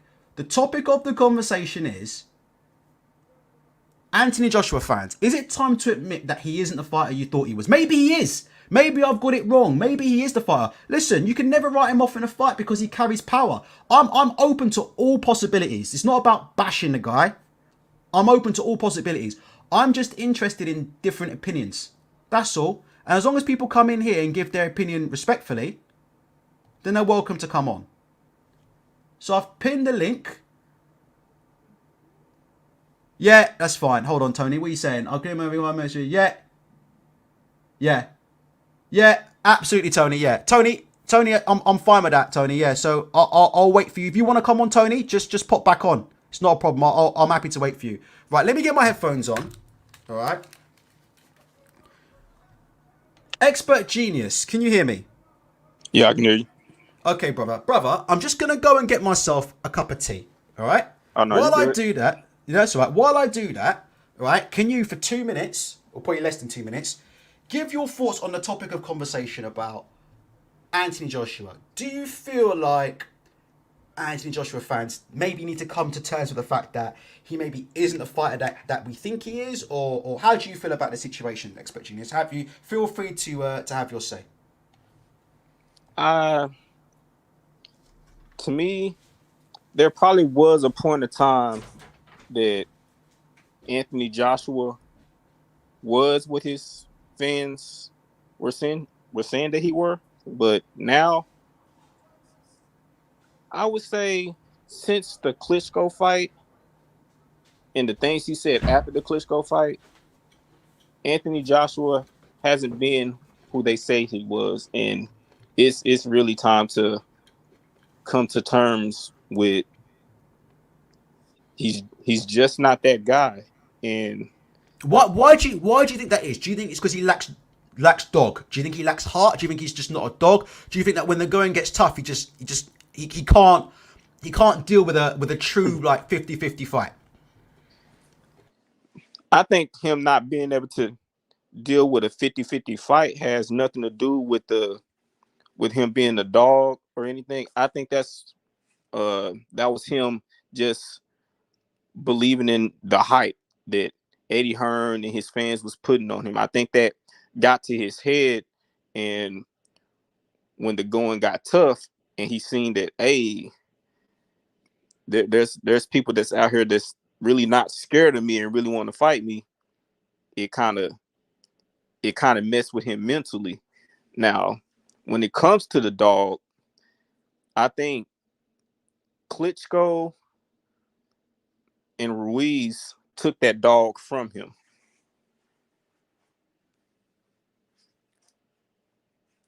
Keep going, I'm listening. Keep going. Oh, tell me, keep going. Oh yeah, I think they took that dog from him, and to me, I've been saying this since 2017 after that fight when he said that like that was a good fight between him and Klitschko, but when he said I can't go through another war like that, oh yeah, he shot that dog or whatever he had, that's gone. I mean, at that point I was this is like before the Wilder stuff. I was an AJ fan, and he said that. I was like, that's not what you want to hear one of your favorite fighters say is I can't go through another war like that. That's crazy to me. This is the fight game. If you can't handle that, get out before you get hurt. I think that's an absolutely fantastic point that you just brought up there.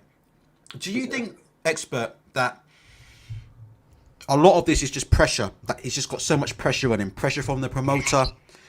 He's just a guy who's trying to box, make the best of his ability, and he's got people That because if you think about it, right, I think he's being used. Like he's got a promoter who's He is. effectively, isn't he? I think he's being used. I think he's got a promoter who's bigging him up and putting all this pressure on him.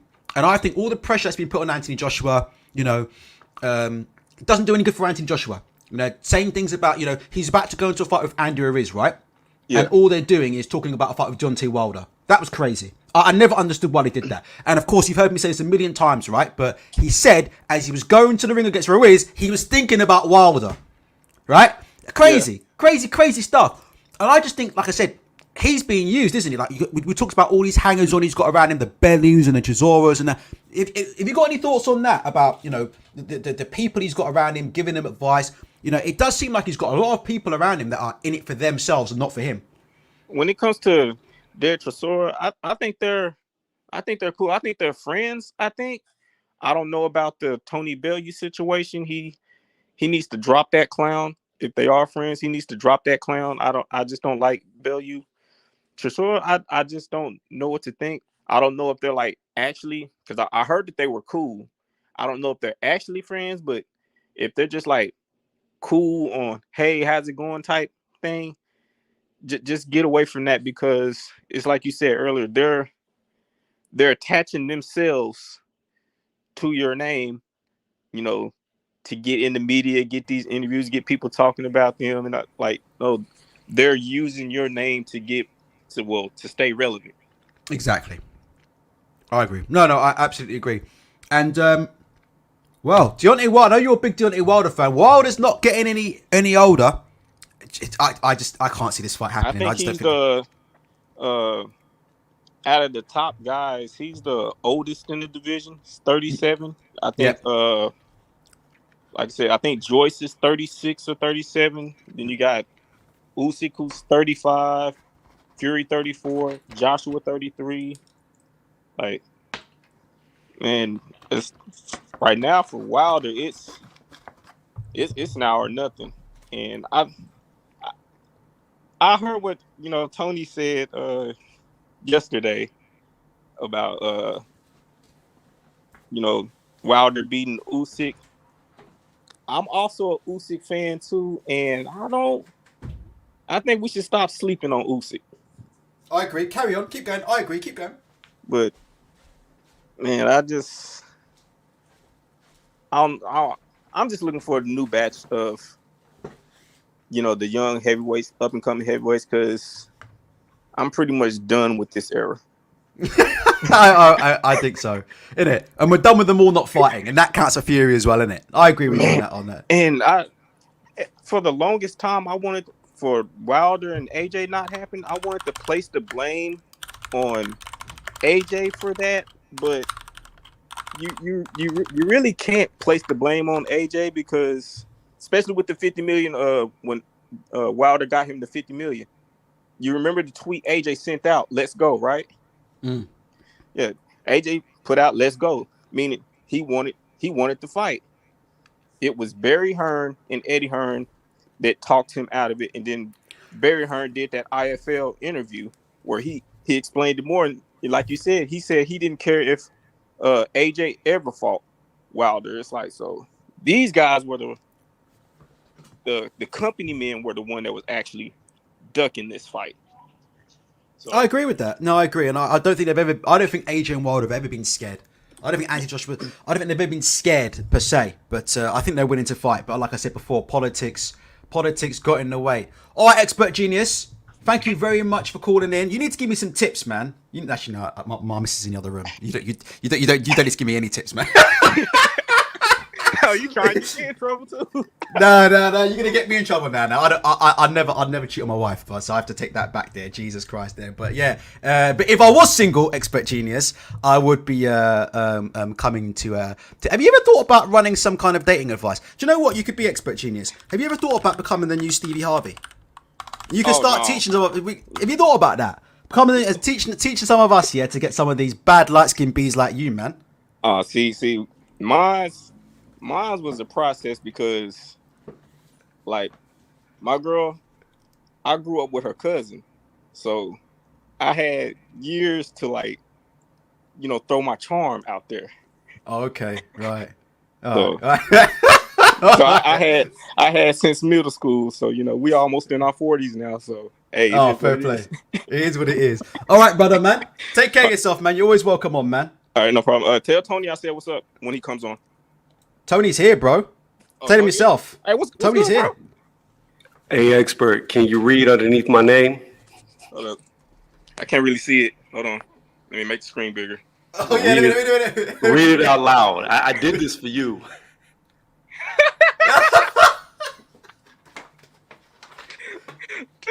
Can't check my first name. That's a little in joke, yeah? I hope Ryan beats this guy, bro.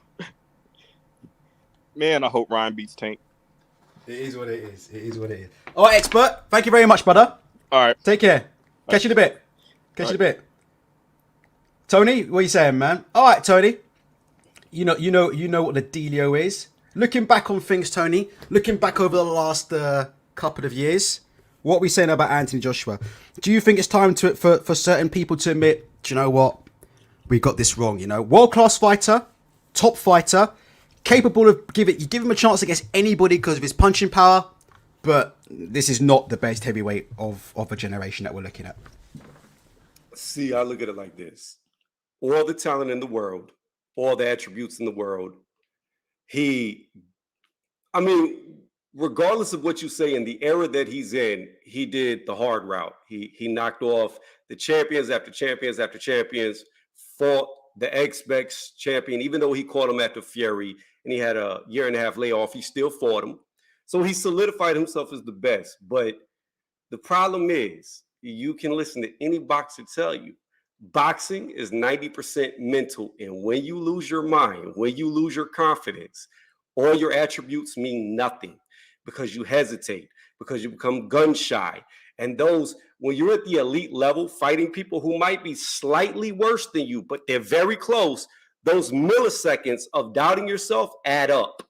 And it's a domino effect. And I believe we are seeing an AJ with no confidence. Can he get it back? Who knows? Did he have it against Jermaine Franklin? Not at all. He looked like the heavyweight AB, Adrian Broner.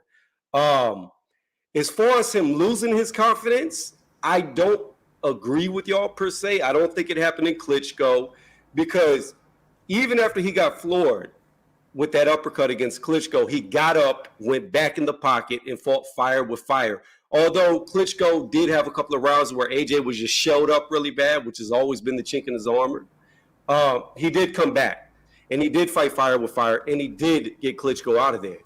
After that, he fought Povetkin. He got his nose broke in that fight, I believe, by an uppercut as well.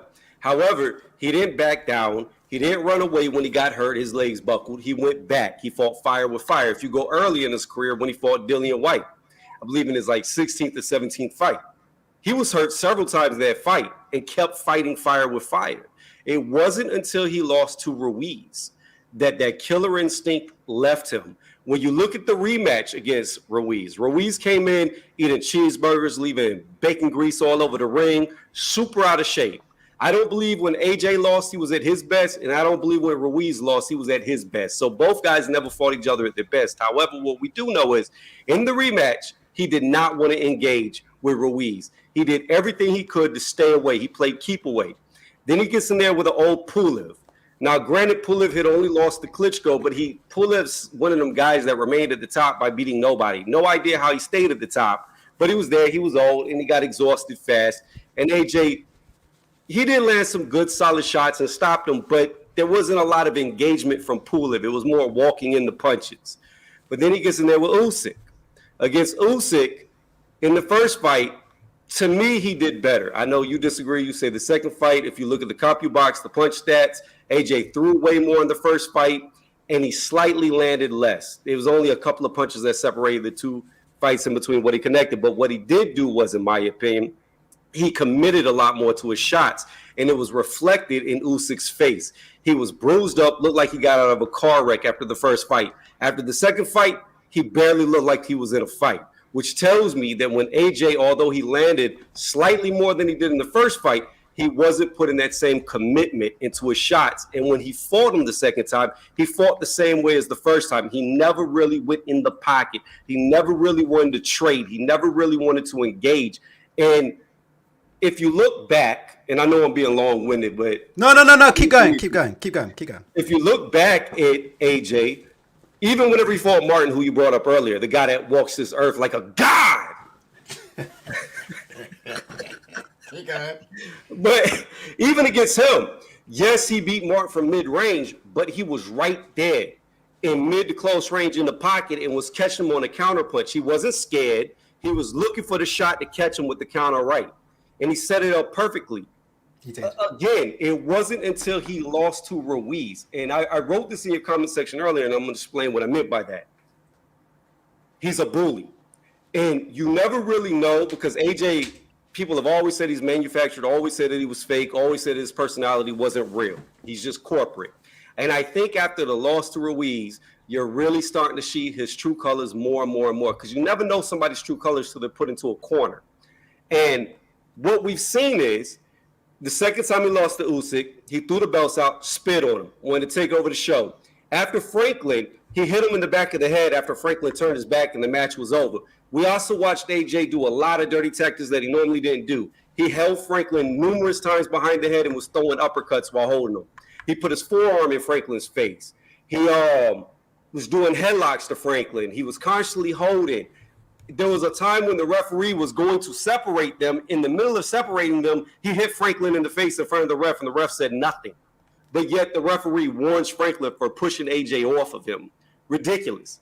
So that's what I mean by, like, when a bully is truly exposed, they're never the same after. That aura of invincibility is gone, and they know it, and they're fractured, and they normally never get it back. We've seen it in boxing numerous times with numerous hype jobs getting derailed. I'm not going to say AJ's a hype job, but when the going got hard for him, when he lost, he's never recovered. Ruiz took something out of him, and Usyk took the rest of it.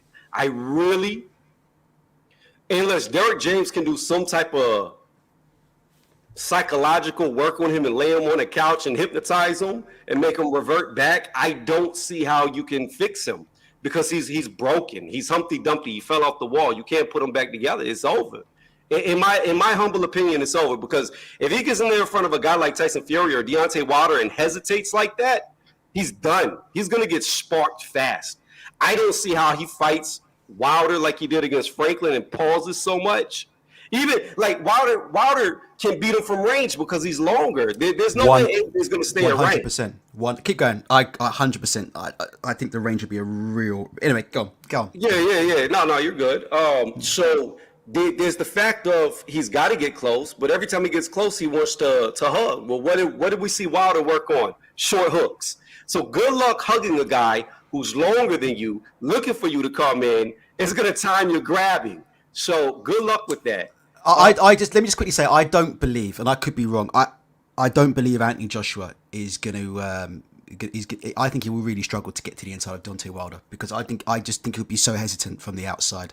I think Wilder knows how to hold out the jab hand and create distance, okay? Not a great jabber, not an active jabber, but Wilder knows how to hold out the jab hand and create distance, right? And he knows how to time a right hand against fighters coming in. And I don't see Anthony Joshua doing enough to close the distance against Deontay Wilder. I can see him getting in with Wilder, and I can see him it's particularly early on in the fight, I can see him being very, very gun shy, and I can see a fight where he's hanging around. And I think if anything, he gets in with Deontay Wilder early on. I think, what he'll try and do is something similar to what we saw last night, where we'll actually try and stay on the outside and try and catch on the counter, and hope Wilder falls in and tries to catch him or something. But I don't believe he's going to try and engage and close the distance, because I don't think he.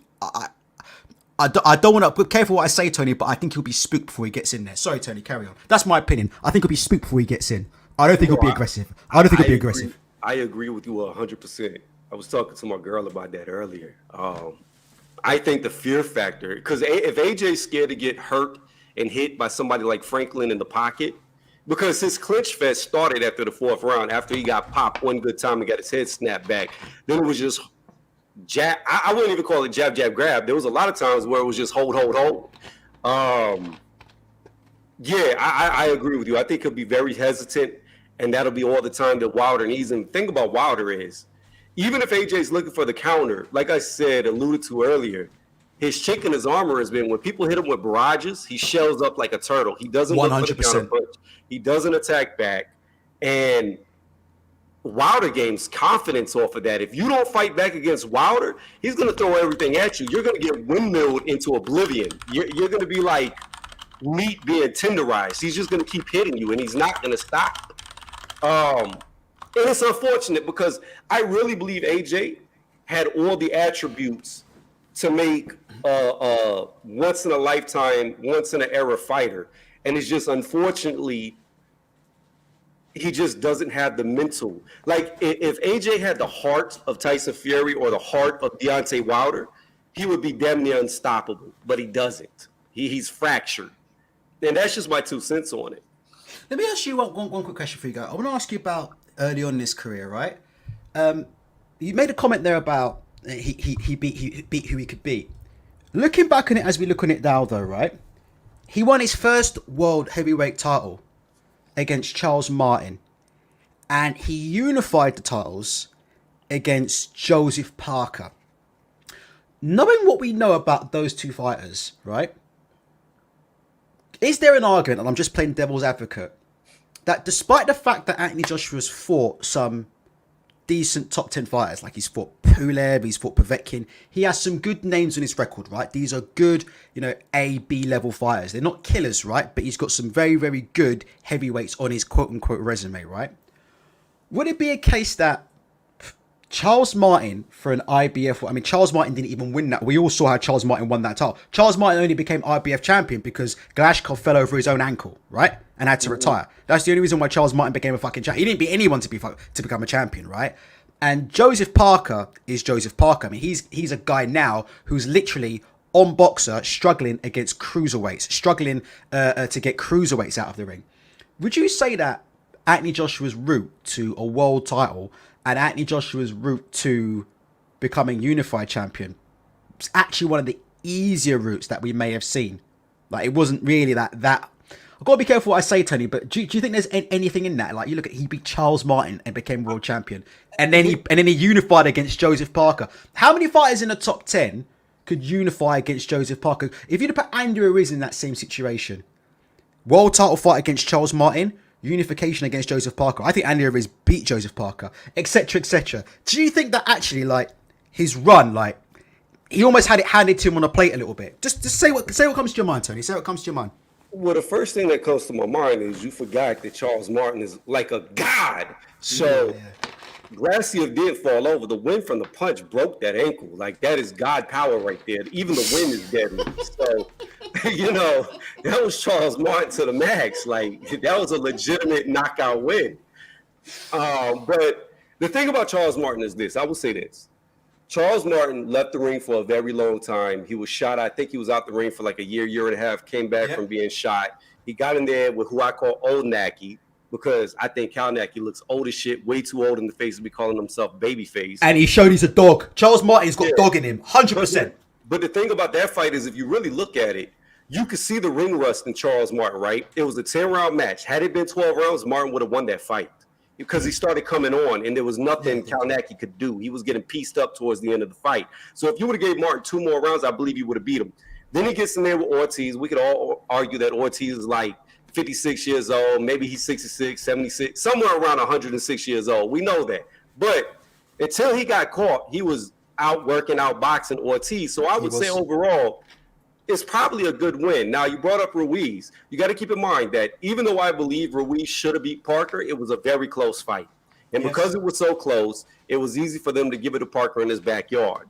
Now, when AJ fought Parker, it wasn't that close. So I would say AJ showed a skill gap between Ruiz when Ruiz fought Parker and when he fought Parker. So I think AJ was better. To me, I've always said AJ had the best trainer for him. That was Tony Sims. The minute he left Tony Sims, he every fight after Tony Sims, like, I'll give you a case in point before I get into that.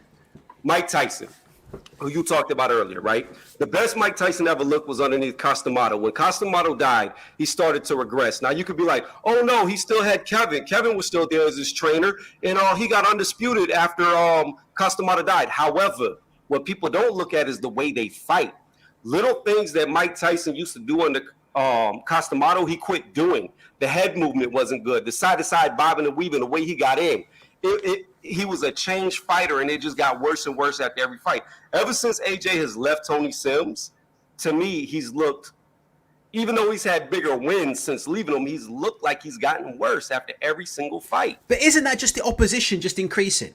Isn't that as simple as that? No, because this is what I mean. Like, when opposition increases, yes, fights get more competitive. However, your body movement, your positioning doesn't change. Even if a guy outclasses you and is better than you, you can still see the fighter who loses, he's positioning his feet in the right way. It's just the other guy's better. His head movement is still there. It's just the other guy's better. You can see he's trying to set up certain shots, thinking in the ring, even though he's getting outworked, right? You could see the skill set there, even if he's not as good as the other guy. To me, it's not the increase in competition. It's that AJ has been regressing for a very long time.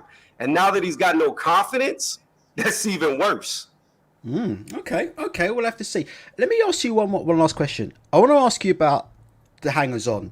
Do you think there's a problem with this guy and hangers-on? And do you think the people around him are what I refer to as bloodsuckers? People like the Bellews out there who are fighting ringside, people like the Chisoras who are turning up. What do you think? Do you think he's got people out there looking out for his best interests, or do you think like what I think? I personally think there are a lot of people that are in his camp, that are hanging around, that are turning up to his fights, that are speaking on his behalf, right? And they're saying and doing what's best for them.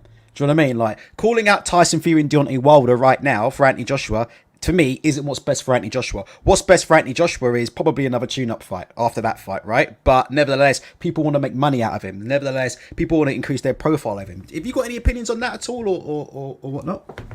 Well, at the end of the day, I believe once you make it to a certain level, everybody around you is a bloodsucker. It doesn't matter who you are. You're just going to be around a bunch of yes men, and unless you separate yourself from them, which he has not.